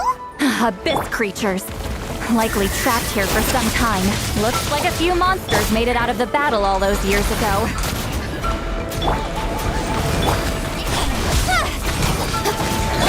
Leave it all to me. Time to clean up.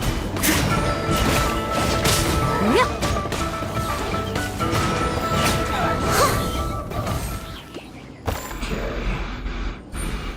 So over there.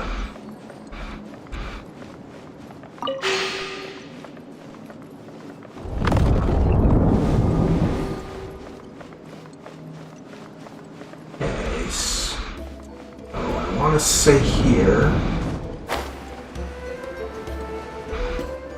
What's with these color-changing blocks? You and Citlali fell through all of a sudden. You scared Paimon half to death. Must be one of the mechanics of the maze. I'm guessing the purpose is to help allies navigate this place.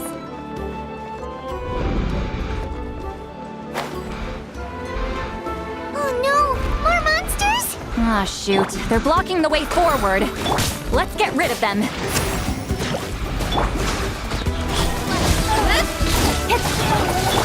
Steady as stone.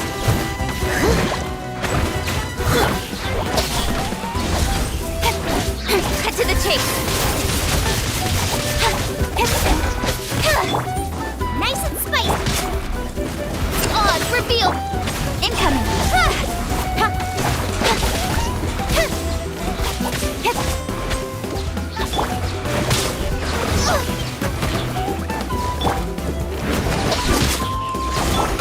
Speed of light.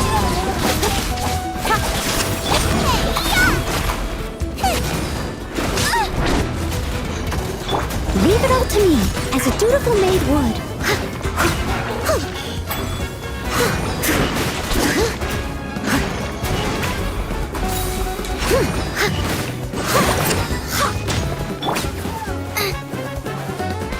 By royal decree.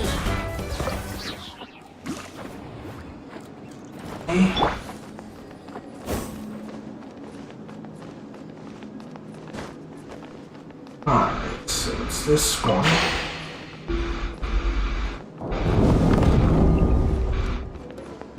So blue and yellow is what I can walk on, okay.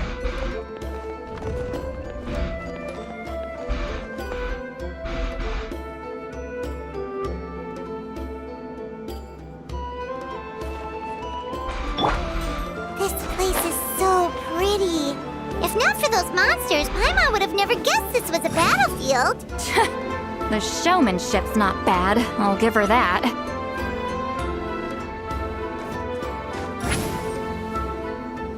Is this a bridge made of colors? Don't sound so surprised. We just need to cross and we should reach the end.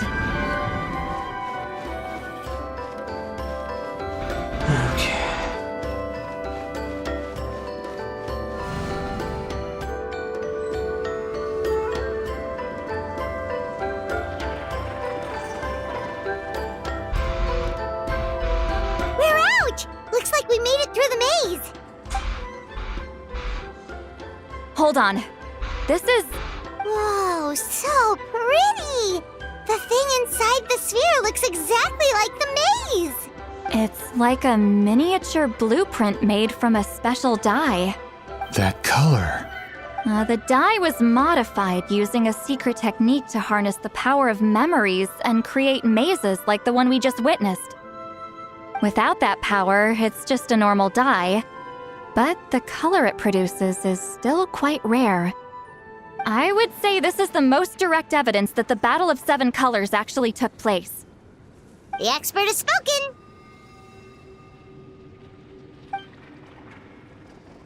Perhaps I could take a closer look?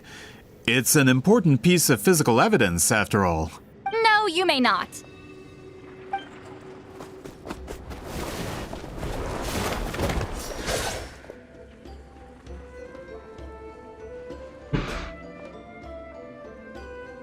What are you doing? Ah, you noticed my signal. Not bad, Traveler. We make a good team. Huh. So, you've been watching me. A self-proclaimed book merchant who's never heard of Shogun Almighty reborn as Raiden with unlimited power? Please, that work was a commercial success across Tevat. I knew you were fishy, but I didn't expect you to pull something like this. Monsieur Montluçon, we just need a few pictures for our research, not the artifact itself. What if it gets damaged or destroyed? Shut it! I couldn't care less about preserving this piece of trash. I would destroy it right now if I could. But then there would be no evidence to prove the battle took place. What if that was my goal all along? What? Huh. Pretending to be a book merchant? Pretending to promote the history of Natlan and its heroes was the only way to get information out of the people in this tribe. But make no mistake, I'm no lowly merchant. I am the future owner of the largest printing company in all of Teyvat.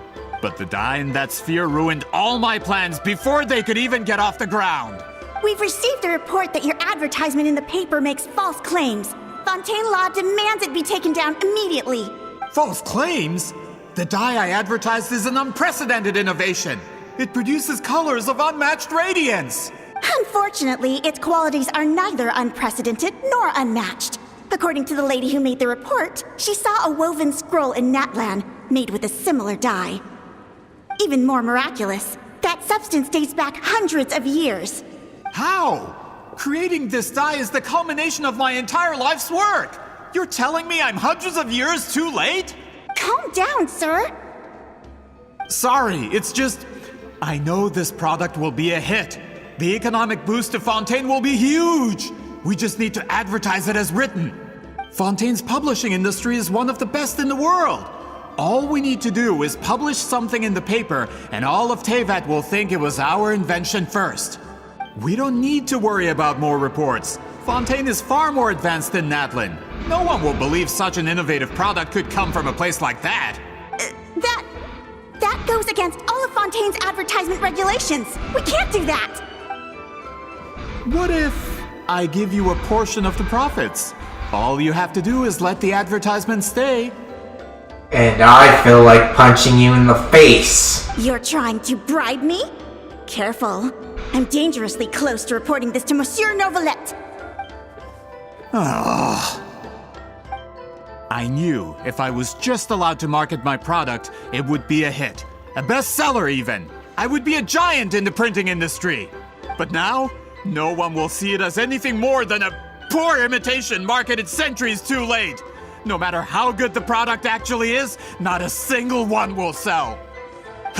I will never accept that someone from this backwards, ignorant nation could come up with that dye. Not 200 years before me. Even when the truth is right in front of you?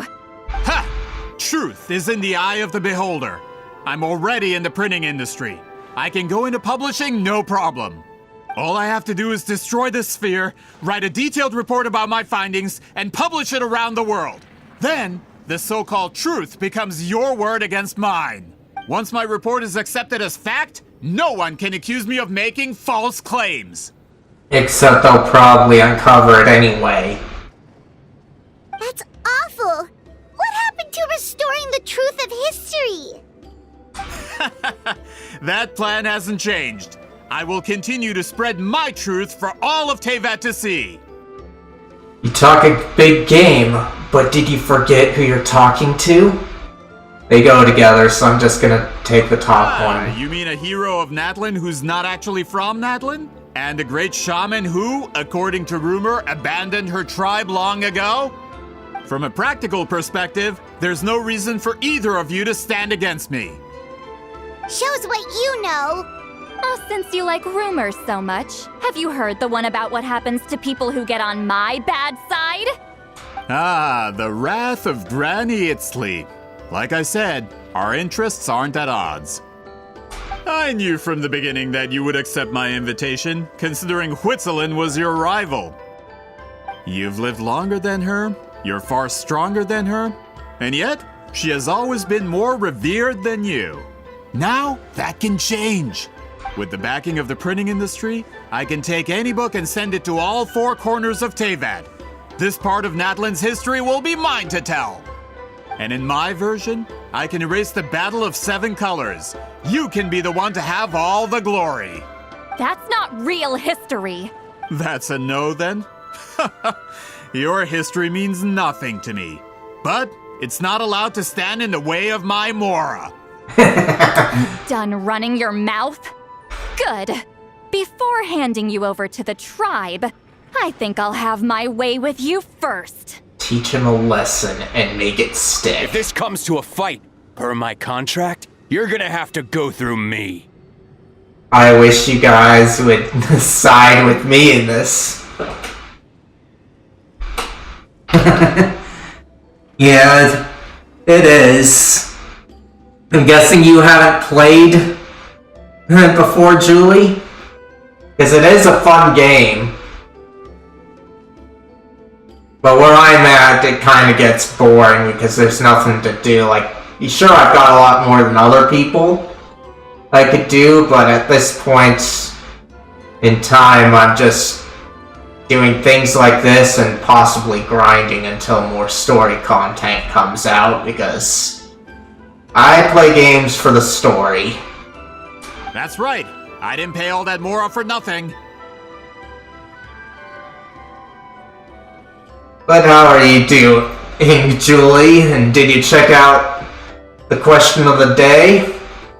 If not, you should see the command in the title of how to bring it up. Wait, aren't you subordinates of the captain? Why are you helping someone who wants to erase Natlan's history? The captain! You actually bought that? United in the pursuit of Mora, we travel the land to collect debts. Our loyalty is to Regrader, his interests, and his wealth. Regrader? The captain means nothing to them. They serve a different harbinger altogether. Regrader! This man has the potential to become a giant in the printing industry and disrupt Fontaine's economic system. This aligns with Regrader's interests. It's all been a lie from the very beginning! This doesn't change anything, Paimon. Just one more guy to beat up. I don't care who you serve. When it comes to punishment, I don't discriminate. I don't either.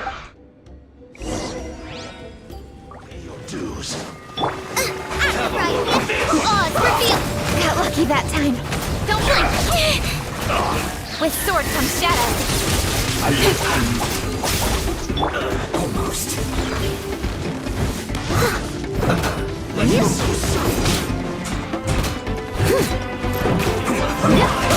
Get them! Midnight Phantasmagoria! Incoming! Hey! Nowhere to hide! Nice and spicy!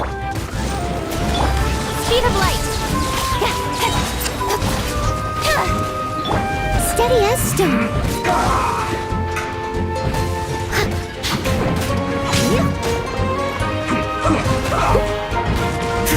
No escape.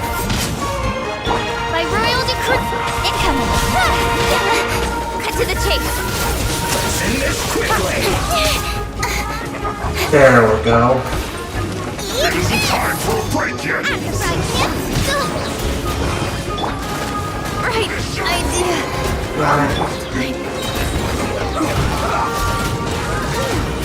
No slacking on.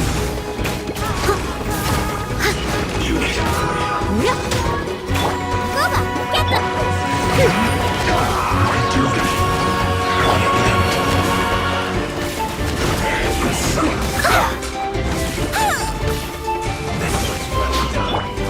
I will not.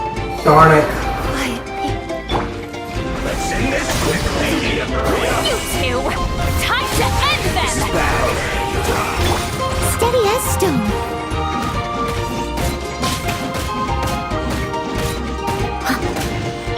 Nice and spicy. Oz, reveal thyself. This isn't good. You need to hurry up.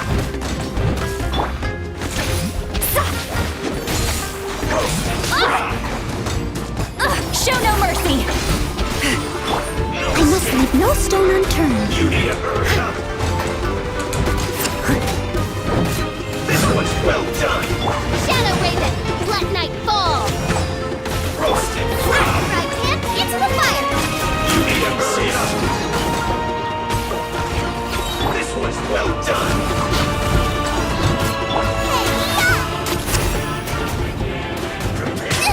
That really hurt. Nice and spicy. By royal decree! You need to hurry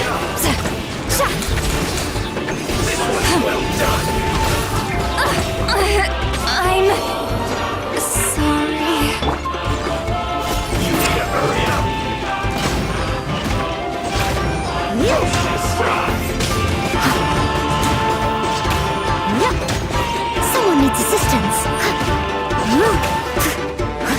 You need to hurry up! This was well done!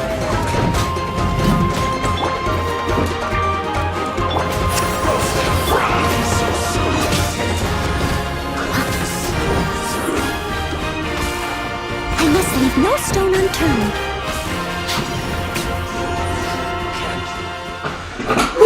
Made it! Get for messing with the hero of Natlan and Granny Citlali. They could give Regrader a run for his Mora. When did this person get so strong? Looks like the men following the captain failed to update us on the latest intelligence. Not good. This is becoming more trouble than it's worth. You're on your own! Hey, what about our contract? Your boss signed it himself! Our boss never signs a contract without loopholes. Even a veteran businessman like yourself fell into his trap. That's what makes him the best! Go home and read the fine print. All I did was trigger the exculpatory clause. You! The other stipulations have been fulfilled. I set up explosives around the cave, strong enough to destroy this place, as instructed. Oh, and for security purposes, all explosives have been rigged to blow at a specific time. Shouldn't be too long now.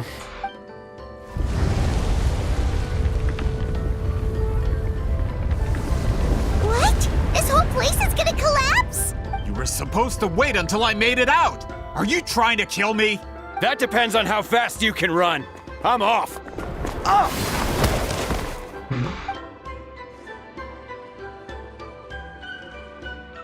You think you can just waltz out of here? Traveler, stop them, and then we'll make a break for it. Can do. If I'm caught, I implicate my boss. Time for the backup plan.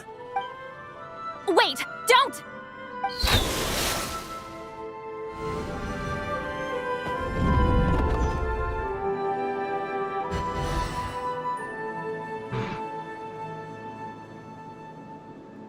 Where are we? Back in the maze? Our surroundings look different, though. See, What did that Fatui guy do? we need to find Citlali. She's probably somewhere around here, too. They go together, so top Good one. point. She'll know how to get out of here. Let's hurry. If we don't make it out before the cave collapses, we might never be able to leave. Where could she be? Let's see. Citlali! Looks like it's not gonna be that easy. What should we do? See, I saw the special color. It seems to be guiding me. They go together, so top one. The special color? The one you saw in that woven scroll? Why would it appear around here? There's no time to think about that. You're right. Lead the way, traveler.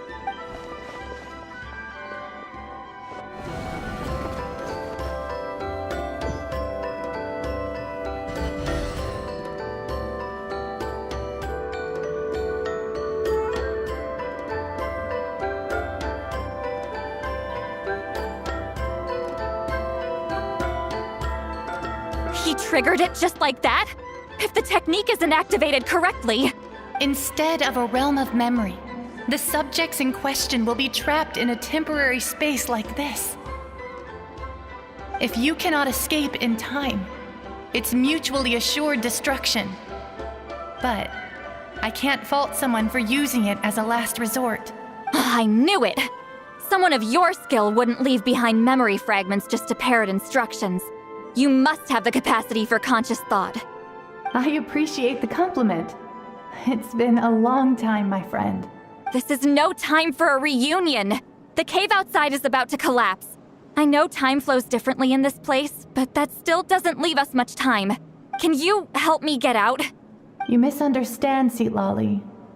I'm nothing more than a fragment of memory. There's not much I can do. What do you mean? This space can be manipulated, right? The exit of your maze. I remember its structure. If I create an exit here, I can leave. You just need to tell me how to manipulate this space. The maze you saw earlier was constructed using the memories of many warriors of Natlan. When people leave deep impressions on each other, their memories form connections. These connections are particularly strong between comrades in arms. That is how I created my maze. The connections between the memories were my needle and thread, and the special color was my fabric. But if that color is crudely combined with an isolated memory, one without connections, you get a place like this. This space is a combination of my color and your memories. There is no way to alter or construct anything within it, because there are no connections at your disposal. Over 200 years, and not a single lasting connection. This is my punishment, huh? Well, at the very least, you have a connection to me. Otherwise, I wouldn't be able to appear in this space. That's only because you never gave me a moment's peace. Still, it's a shame you're not around. You said it yourself. A memory fragment can't be used to create the connections I need. Citlali. But now that I have the chance to talk to you again, I need you to give me an answer. Your special technique. You didn't pass it on to your students. You passed it on to the rival you could never beat. Me. What I want to know is, why? So you figured it out. After what I saw in the maze and everything you just told me, I'm certain the technique at the center of all this is the same one you taught me all those years ago. Looks like I was right, but then again, it's not hard to figure it out even if you haven't been through the story. But you never brought up the fact that you used it to win a battle. From your description, it might as well have been a simple color trick. I'm getting the feeling you always meant for me to come here. But if this is a foreshadowed event, I'm not happy with the narrative setup. Citlali, ever since you learned that technique, you've been able to see a special color, haven't you? You mean... That color is the core of the technique. But it isn't my invention.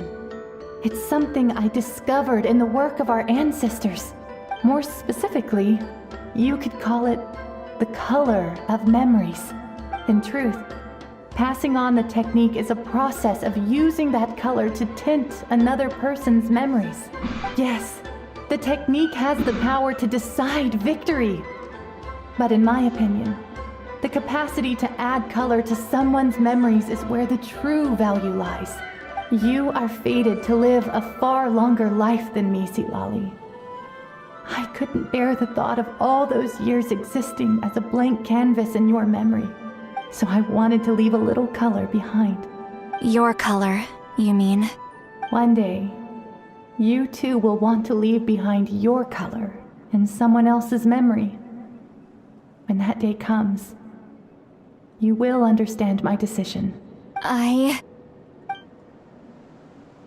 So if you still need time, let me choose to remember you first. I have to get out of here.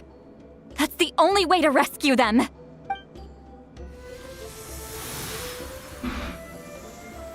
Citlali, what are you... I understand the true principle of this technique now. If I can't construct an exit, then I will separate this color from my memories by force. But you could lose a portion of your memories that way. I know, but my memory is just a blank canvas I've neglected for 200 years. My friends are worth the risk. I have to find her. Traveler? When you entered the realm of memory I constructed, I used your memories to learn about your recent experiences.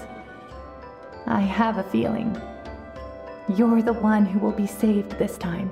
After 200 years, someone has appeared by your side. The kind of person I could have never anticipated.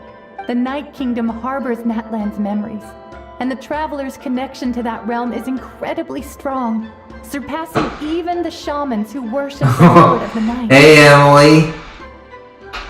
Alright. I hope I'm saying that right. Thanks, MFA. Have you checked out the question of the day yet? And what brings you here? Is it the game? Or did you hear about me from someone else? This means that even without your tutelage, she can see the color of memories. What did you say? Although she doesn't know how to wield it, she unknowingly left behind a trace of color in your memories. That was enough to guide her to this space.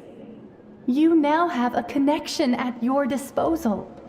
Well, Citlali, it looks like part of this was foreshadowed, but the rest is a surprise. Traveler? Traveler! That's Citlali's voice! She's just up ahead! This is goodbye, my friend. Your memories over the past 200 years are much more than a blank canvas. Wheat ceiling. Citlali! Paimon! Traveler! Ah, I see. Yeah, this game is fun, and when you're watching it, it's nice to watch it just for the sake of watching it. But it's fun to play too. There are other games out there on Twitch, but they get boring to watch after a while. I appreciate the compliment there. Not too many people talk about my face cam, but I did it so that you guys can get some more interaction out of me, because even if I'm not looking at the camera like I am right now, it can be hard for you guys to gauge whether I'm reading chat or not, so this helps with that. Well, let's see, we finally found you. Hold my hand.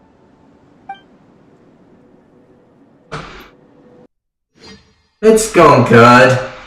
Just been mostly relaxing. There are some tough things because of my arm like this, but it's going good. Not too big of a deal.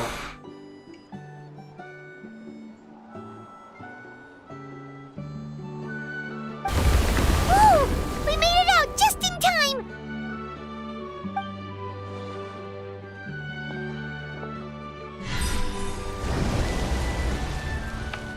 Wonder what happened to the Fatui guy and the others. But yeah, things have mostly been relaxing and been working on this channel a bit. I mostly play RPGs and visual novels. Mostly RPGs these days, since that's what catches my interest the most, though I try to look at visual novels too. Visual novels take less research for me to deal with when playing as opposed to RPGs here, but those are the two genres I mainly play, or types of games. He was most likely trapped inside that space, just like us. Back to one game I'm looking forward to is Trails Through Daybreak 2.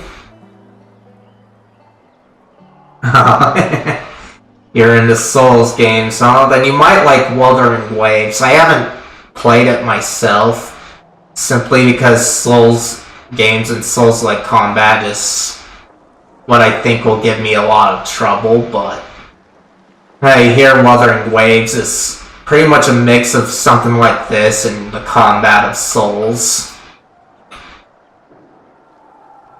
So get that one to check if you feel like checking that out for something to play. The external structures supporting that space would have collapsed with the ruin. Unless he managed to escape, he would have been crushed. What is your favorite Soulsborne game, Emma Faye?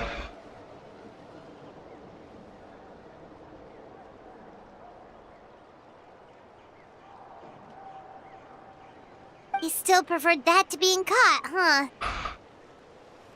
Let's see. What about the Fontanians? They were standing a bit further away, right? They probably weren't pulled into the space. Maybe they already made a run for it. Hello? It's one of Maluson's employees!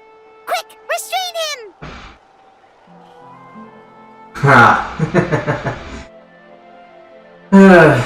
I've seen some footage of Elden Ring and such. Oh, I see. I know quite a few people that like both Dark Souls and Elden Ring. For me, I'm not too sure about Elden Ring, not just because I don't think I could handle the combat, but when I look at a lot of FromSoft games these days, they seem to be the same game over and over a lot. Nothing wrong with that, but it just makes it hard to make them memorable and such, if you get what I mean.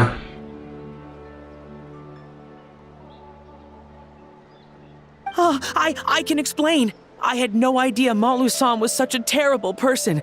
I couldn't stop him from running, so I stayed behind and tried to find people to help rescue you. I'm so glad you managed to get out of there. Either way, the guards will take you back to the tribe. You'll be their problem. I understand. Anyway, I'm not here to harp on you. I just need to know one thing. Which way did he run? He went that way, but I'm not sure if you can catch up. That way? Unless he suddenly grows a pair of wings, I think we're okay. Traveler, Paimon, come with me. Let's see what my party's like. Well, we can heal her at least.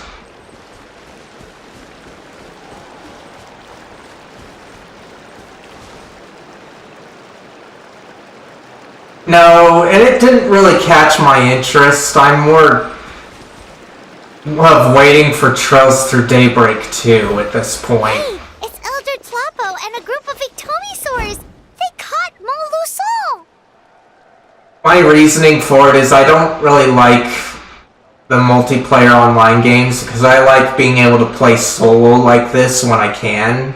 Sure, I can just go up against random people in games like Marvel Rivals and that. But it just causes a whole lot of complications, including the same kind of complications I have with Genshin here, which is that they require an online connection, and because of how I normally stream, the internet needs to be working on two devices to do games like that in this. Whereas if I play games like Trails Through Daybreak, I've only got to worry about my computer having the internet connection. I don't have to worry so much about my PlayStation having an internet connection.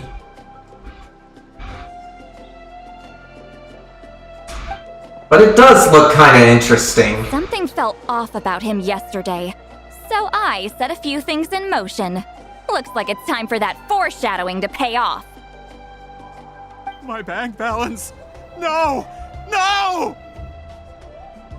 What's wrong with him? That's one of the tricks Claw uses to scare people. He makes people hallucinate the thing that scares them most. It's particularly effective on weak-minded people like him. Serves him right!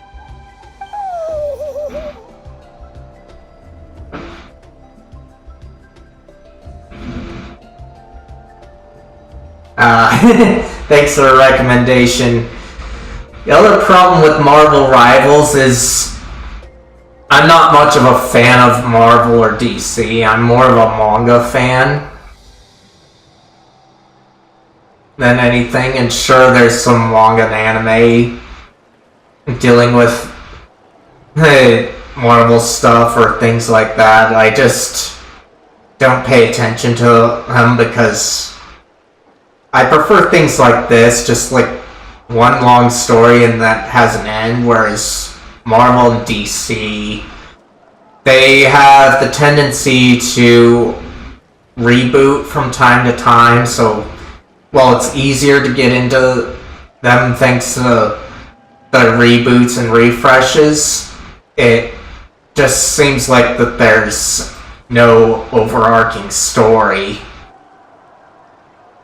Of course, that differs depending on the age and such, because the age or series of the series, there might be an overarching story for that time, but just reboots back to the beginning every time, kind of thing.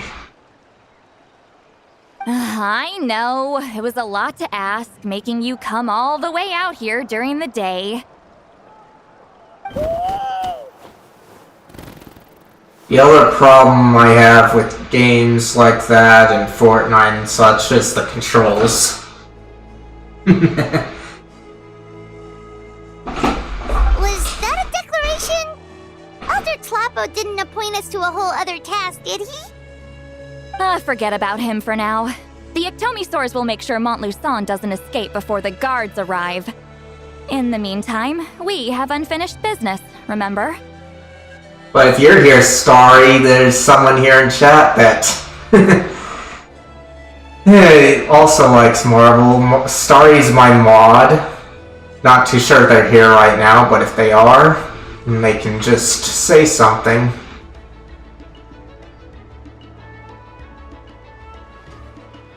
And if not, that's fine too. Right, the special scroll! But the die is buried underneath a bunch of rubble now! Don't worry, Witzeline's technique hasn't been lost at all. Come with me, I'll explain everything at my house. Oh, and Traveler? Everything you said about memory, I finally figured out my answer.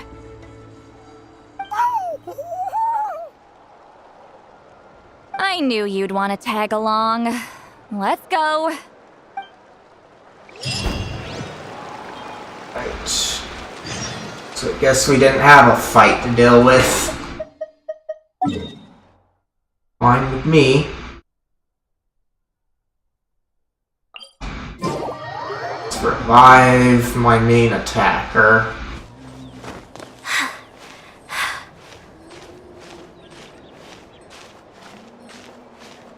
But this girl here who I'm running with, I used her to get to world level 9, so a lot of the enemies here are going to be level 100 while I'm stuck at level 90.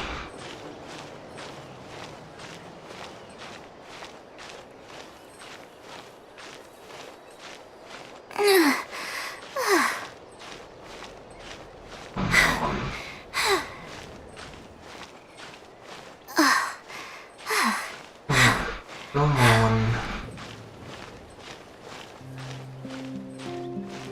If this feels like it's slow to you guys, that's because it is. I do read a lot, and actually, there's more than books there, but I mostly got some anime on Blu-ray and DVD back there. There's like, I want to say most of the last 2 shelves have books there.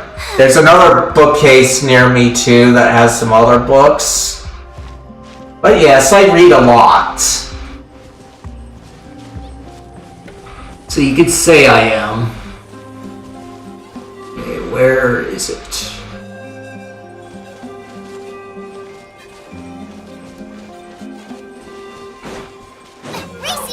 Okay, not there.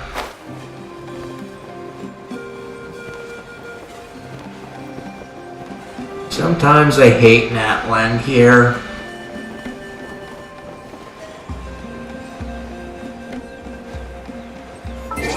But didn't find it.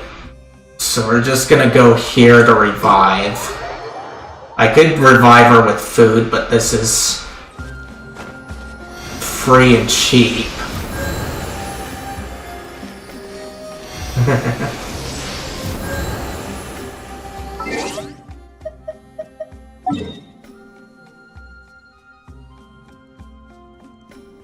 And as for other books I've read quite a lot of the detective mystery and crime fiction stuff, like Agatha Christie and that. A lot of people say that their mysteries or things like that just because of how bookstores categorize them. But I categorize them separately because just because something's a mystery doesn't mean there's a crime involved or a detective in there. It's just people trying to figure things out. And detective fiction and crime fiction are varied because of, one, who the protagonist is, because you've got things like Lupin instead of Sherlock, and then you've also got the purpose of it. So Lupin, you're just trying to figure out how he did it and such because he knew he did it. Sherlock's more of the closer whodunit style. And I read those a lot, but mainly I am paying attention to Detective Conan at this time. And I do recommend Detective Conan, at least the manga. It can get a bit dry or boring at times, but the nice thing about the manga is even if the stories are so good in that particular volume or the cases, it introduces you to other famous criminals or detectives like Columbo, Sherlock, Hannibal, Lupin, and that. So it gives me a nice thing to check out other books too.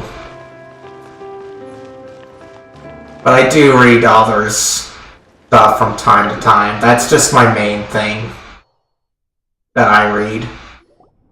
Now, when it comes to weaving the scroll itself, you don't actually need to lift a finger. But if we're going to pass on Wheatsealing's technique, your participation is critical. What are you saying, Citlali? Follow me.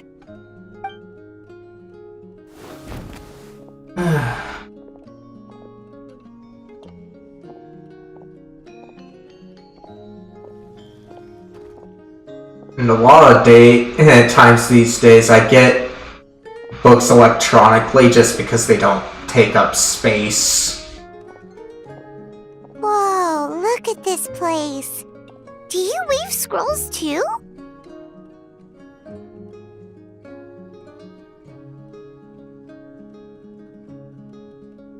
Well, I'm not looking for anybody like that, but thanks to the offer. Besides, I'm not in a great place for that anyway. I don't want to get into it here on stream, though. Scrolls. Scrolls? I thought you were going to show me your masterpiece. That I am, old friend. The technique I'm about to show you directly relates to woven scrolls. Fine. What is it? Something that can turn the tide of war or prevent a great disaster? You probably want to challenge me, right? I know you don't have the strength for a real fight, so I'll let you beat me with words. Old friend, my life is nearing its end. I'm afraid I don't have time for another match.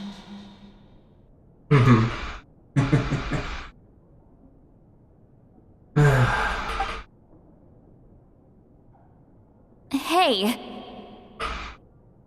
Don't worry.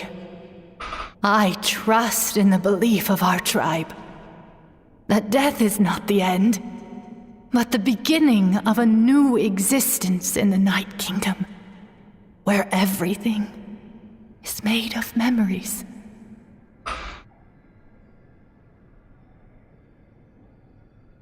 So, do you know why our ancestors insisted on using colorful, woven scrolls to record our history? Because history is the memory of a people. Yep, they aren't wrong there. It is a memory of people. But we don't get the knowledge of everyone. I'm not too involved in the realm of history. Like, I do like history stuff, don't get me wrong. But I can't tell you the ins and outs of everything regarding history or any particular history facts. You're better off going to a historian for that, or an archaeologist. In fact, I know a historian, not personally, just here on Twitch. He's a cool dude. His fiance is also in history, in the history field, and so sometimes we have interesting discussions, and that kind of piques my interest at times. Like, for example, his fiance was playing Sims 4, and inside the crypt they had something that looked like the ancient Egyptian sarcophagi, and that led into a conversation of how the sarcophagi is kind of the basis for modern day coffins. Just the idea of it. And that was kind of interesting there. We give our scrolls an orange hue, so the dead can still feel the warmth of the setting sun. We decorate them with kernels of grain fruit, so the dead can still enjoy the abundance of our harvests. My main specialty and field of knowledge is more around technology, but it's a bit more generalized in technology than anything specialized. So, if there's things like problem solving and that, I can deal with that and also kind of pick up on things if it falls into that kind of category, which is how I can kind of call out doctors and such. Sure, I don't know as much in the medical field as doctors, because they know more than me. They just don't always follow the troubleshooting steps, and that's one of the general skills. Not just problem solving, but how those steps are. I know that, but something this important? Why entrust it to me and not one of your students? As your friend, I admit, I'm being a bit selfish. I don't have long, Citlali.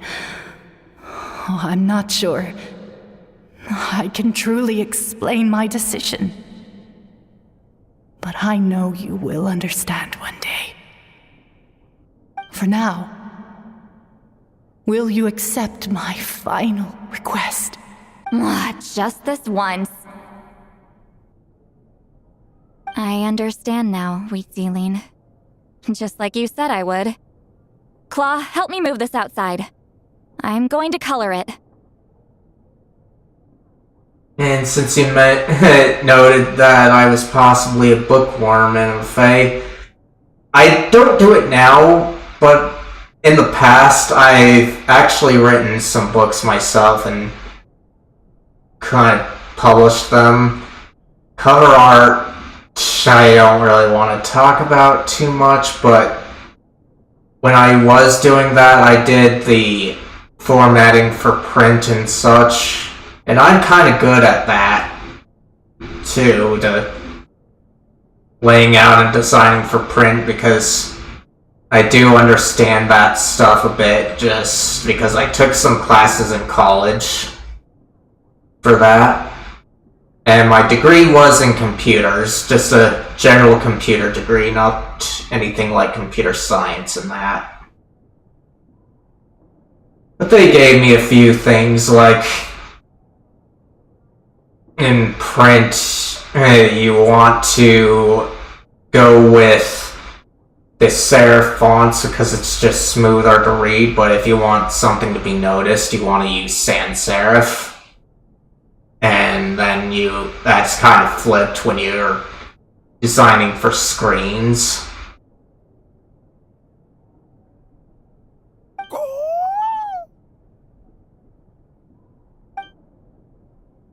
Traveler, Paimon, come with me.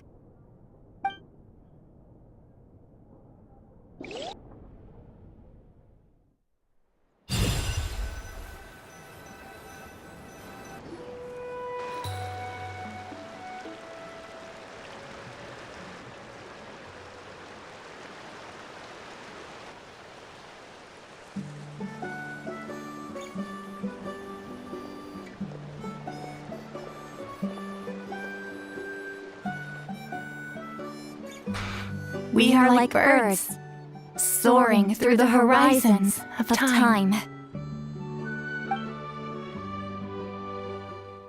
I linger between brushes of memory, seeking the color of my final journey.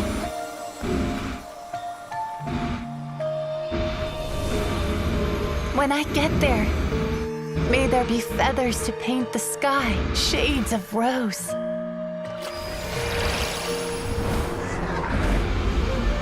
And fields of green to beckon adventurous souls. And azure oceans with which to sail into the unknown. And volcanoes too, where, despite the danger, hidden treasure waits to be found. And graffiti art, of course. Without that color, just imagine the dullness of night. Anything else? In the end, I hope everyone remembers my color too.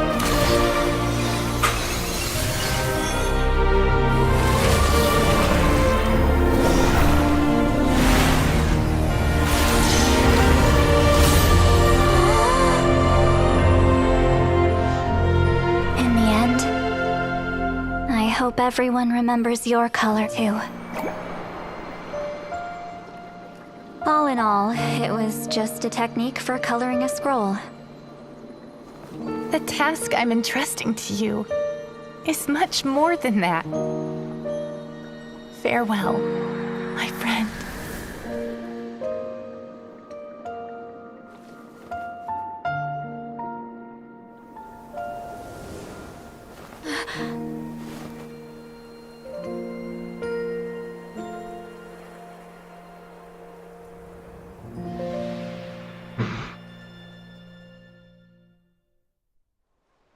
I knew you would understand. This is the special scroll. How did you know how to weave it, Citlali? Remember the gift from the spirits? Hold on! You've lived for more than 200 years. You know how to weave the special scroll. That must mean... you're the one behind the gifts from the spirits! Well, it's not like I wanted to interact with the appointed. So whenever I delivered the scroll, I used illusions to confuse them. The fact that it turned into some kind of divine intervention is because no one was skilled enough to see through my tricks. Why not just tell them? You've carried the duty alone for all these years? Even if you don't like interacting with people, why not teach someone else how to do it? Traveler, you can see the special color, right? Yes. The essence of that color is memory. That means completing the special scroll is a process of searching for color within your memories. Passing the technique on to someone means sharing your memories with them. You need to leave traces of your color in their memory, and they must do the same. Even though I only confirmed that today, I've had suspicions for a long time. And, well, ever since Sweet Celine died, I haven't wanted to form that kind of connection with people. Oh, yeah. It was her final wish, so I kind of resigned myself to taking on the burden forever. After all, I have all the time in the world. But Claw never stopped appointing new candidates to weave the scroll, despite knowing exactly how I felt about the situation. You mean he never stopped trying to find new friends for you? I knew exactly what he was doing. And yeah, if I ever did share my memories with someone, I guess that person would be a friend. But it never got to that point. This time, though, you win, Claw. Take this. I guess it's my response to what you told me the other night. What is it? If I had to choose my color, it would be the color of this handkerchief. Countless people exist in my memories, and I know one day that will be my fate, too. A memory living on in someone else's head. Since you have a long lifespan, you're the perfect candidate to bear this memory and carry my color in your mind. Does this mean I'm officially your friend? Just keep it safe. And you better not forget my color when I'm gone. Whoa. It's a little early to talk about death, don't you think? It's only been a few seconds since we made the friendship official. Isn't that what friends are for? Okay, this is a serious commitment. Well, Citlali, if the Traveler's going to leave their color in your mind too, it'll probably be gold, right? Actually, their mark is already there. Remember the mind reading effect I couldn't fix? Well, I finally got to the bottom of it. Sharing senses allows communication to occur between the consciousness of different people. Naturally, memories are also involved in that process. Although I didn't know it at the time, we both have the ability to see the color of memory, which means that when I shared my senses with you, a connection was created between our memories. And that connection is what caused my original spell to go haywire. So, you can hear the Traveler's thoughts because you left traces of color in each other's memories? And that's why the Traveler could hear your thoughts too, because it works both ways, right? Quick thinking, but only those trained in the mystic arts can maintain that level of connection. That's why I can still hear the Traveler's thoughts, but not the other way around. There's no need to worry though. Now that I've figured out how it works, I'll get rid of it in no time. Oh. I lied. Hearing each other's thoughts actually depends on the strength of the connection between our memories. So, after everything we just went through, I bet you can hear me again. I knew it. So, is this, is there a way to stop it? Since the connection between our memories is already there, the only way to get rid of the effect is for one of us to forget about the other. Just messing with you. I'm a legendary shaman of my tribe. Now that I know the cause, of course I can figure out how to fix it. It'll probably take some time though, so bear with me for now. Besides, I'm an open book. It's not like you're gonna hear anything embarrassing. Oh, unless I've had a few drinks. Oh, so you can turn it off? That's a shame. Oh, so you can turn it off? That's good to hear. So they finally do give us a bit of a dinner choice. This would have been a nice place for me to give you guys a poll since there's some reading that's different. But since there isn't, I'm just gonna say it's good to hear. Yeah, I get what you mean. Some thoughts are better kept to yourself. Huh? Because that's how I feel. Okay, next day. This is 8 to 12, huh?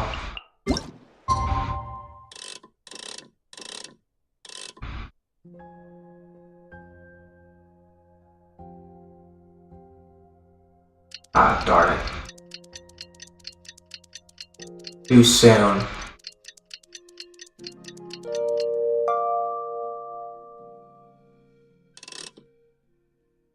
But we're gonna just do that. Okay.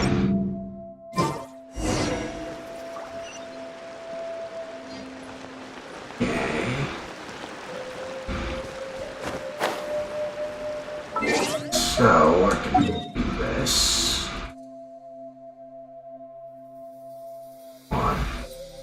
is. Okay, so it's likely down here. Ah, you did it? Your investigation into the Battle of Seven Colors must have been fruitful indeed. I do hope you share what you learned. Wow! The scroll is finished already! Elder Talapo's wisdom is never wrong. Yeah, we should explain. Take it away, Traveler!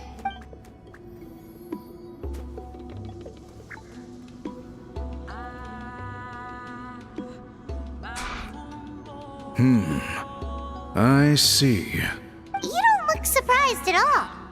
It makes perfect sense. History is the memory of a people. If we want to depict it, a dye derived from people's memories is, of course, the best choice. Now, it's just a matter of preserving this secret technique. From your description, it sounds like learning the technique requires the previous holder to share their memories. Well, yeah. In that case, I must work with our priests to reinvent the technique based on the principles you described. After all, memories are precious things, meant to be shared with those closest to us. I cannot take that choice away from you, Traveler. You completed your task admirably. Finding a way to carry on that legacy is now our duty. Alright, we'll leave that to you. And please pass along my thanks to Granny Citlali. We interrogated the Fontanian merchant she apprehended, and it turns out he is the reason some among our tribe started to question our history. He hired people to spread misinformation about the Battle of Seven Colors. The recent friction within the tribe is entirely his doing. We now have a record of his crimes, and will begin working with Fontaine authorities in a few days. So he was behind the controversy in the first place. Guess it's easier to investigate when people are already questioning something. Anyway, that clears it up.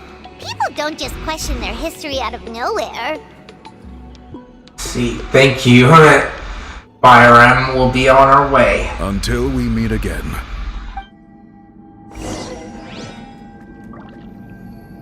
Okay. Explain it to Citlali, huh? And of course we're a bit close on time, so as soon as I'm done with the story, I'll do the wrap-up stuff that I usually do in this game. Call it a day.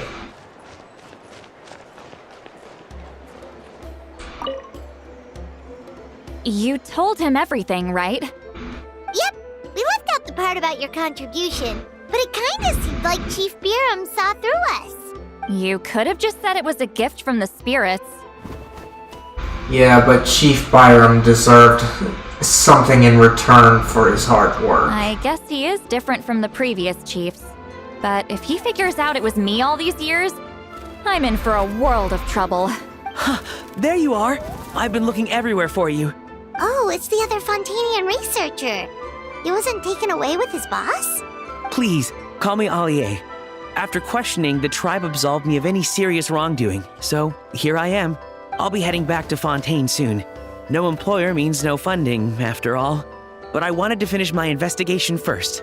I'd like to ask some questions about Citlali. I want people outside of Natlan to hear her story, but my understanding still has some holes. Questions? Huh! Why should I let an Outlander tell our stories? Don't misunderstand. I have no intention of twisting your history or using it to make a profit. It's just honest curiosity. I assure you, I believe amazing stories deserve to be shared with the world. Culture thrives through dialogue and exchange. He has a point. All right, you can ask your questions, but be quick. I have important plans after this. Important plans? Oh, thank you very much.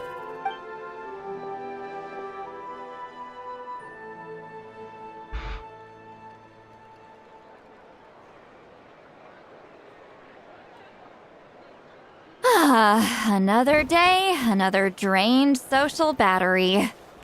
See, we should probably get going then. Hold on. You owe me a pair of books.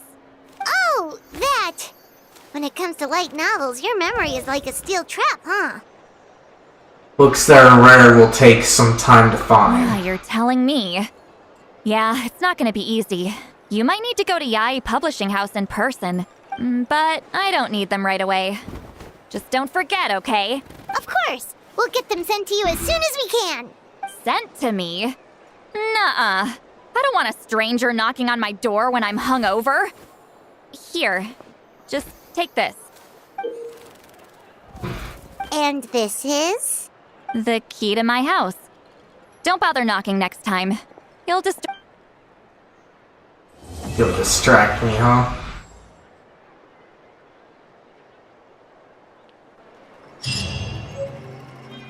Alright, so that's the end of the story. Let me take a gander at some things. And like I said, I'm calling it a day.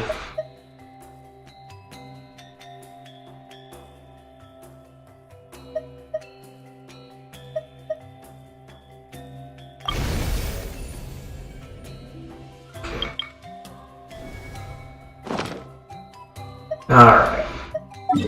That stuff covered.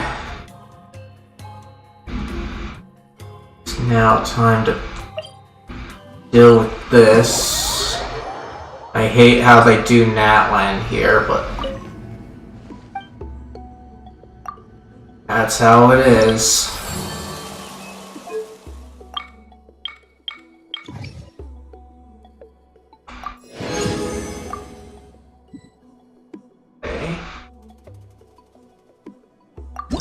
Reward. What's this? Okay. And we'll just have us learn that one however we can. There we go. And then we need this place.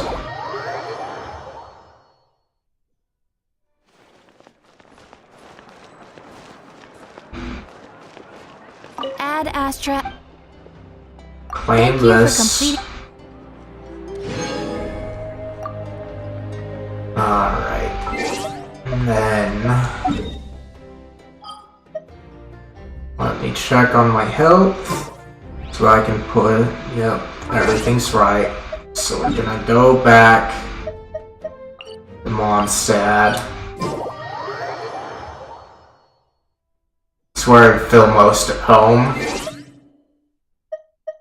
And I feel like doing some wishing here.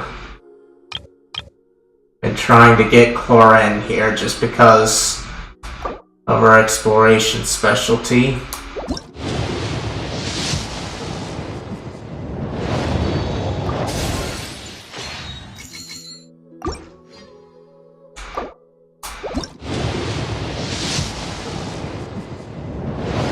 Blue.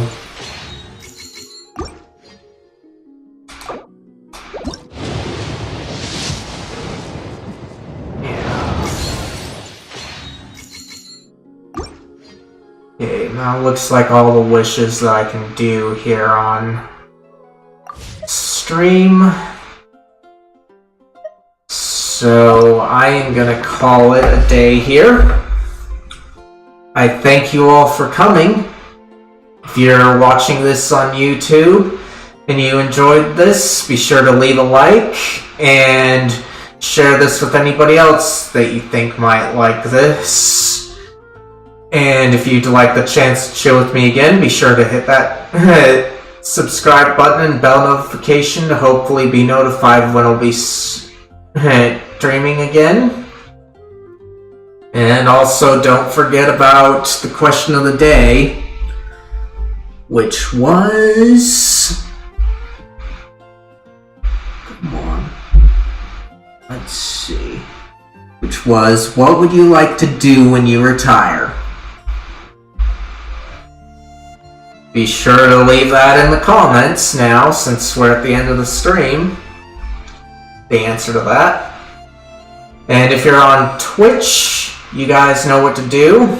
And you all missed being able to take part in the question of the day. At least right now. But let me check on somebody for you guys to chill with. Okay.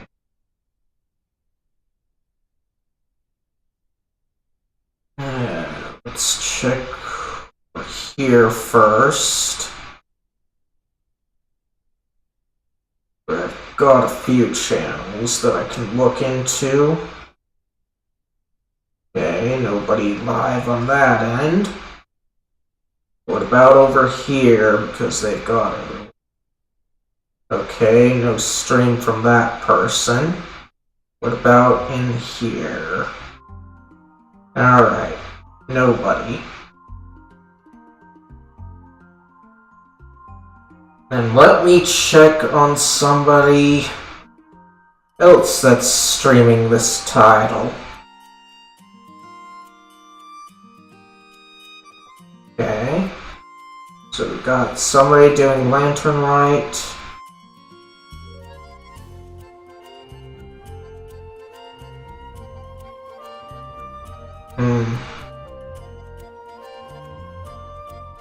Think so.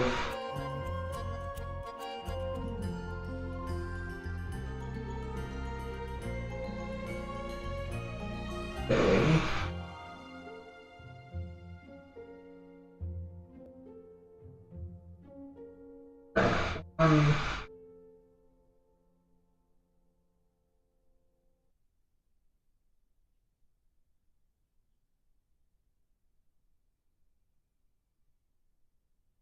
There's somebody just doing the Lantern Rite events.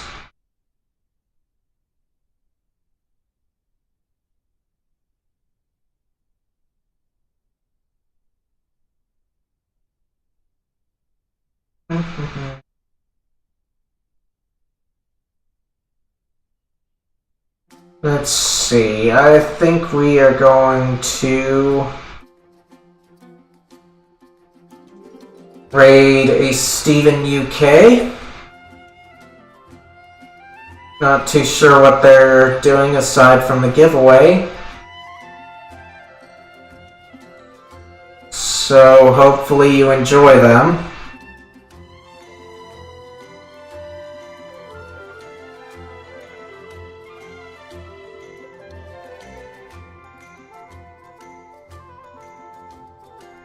Anyway, thank you all again for coming. Bye!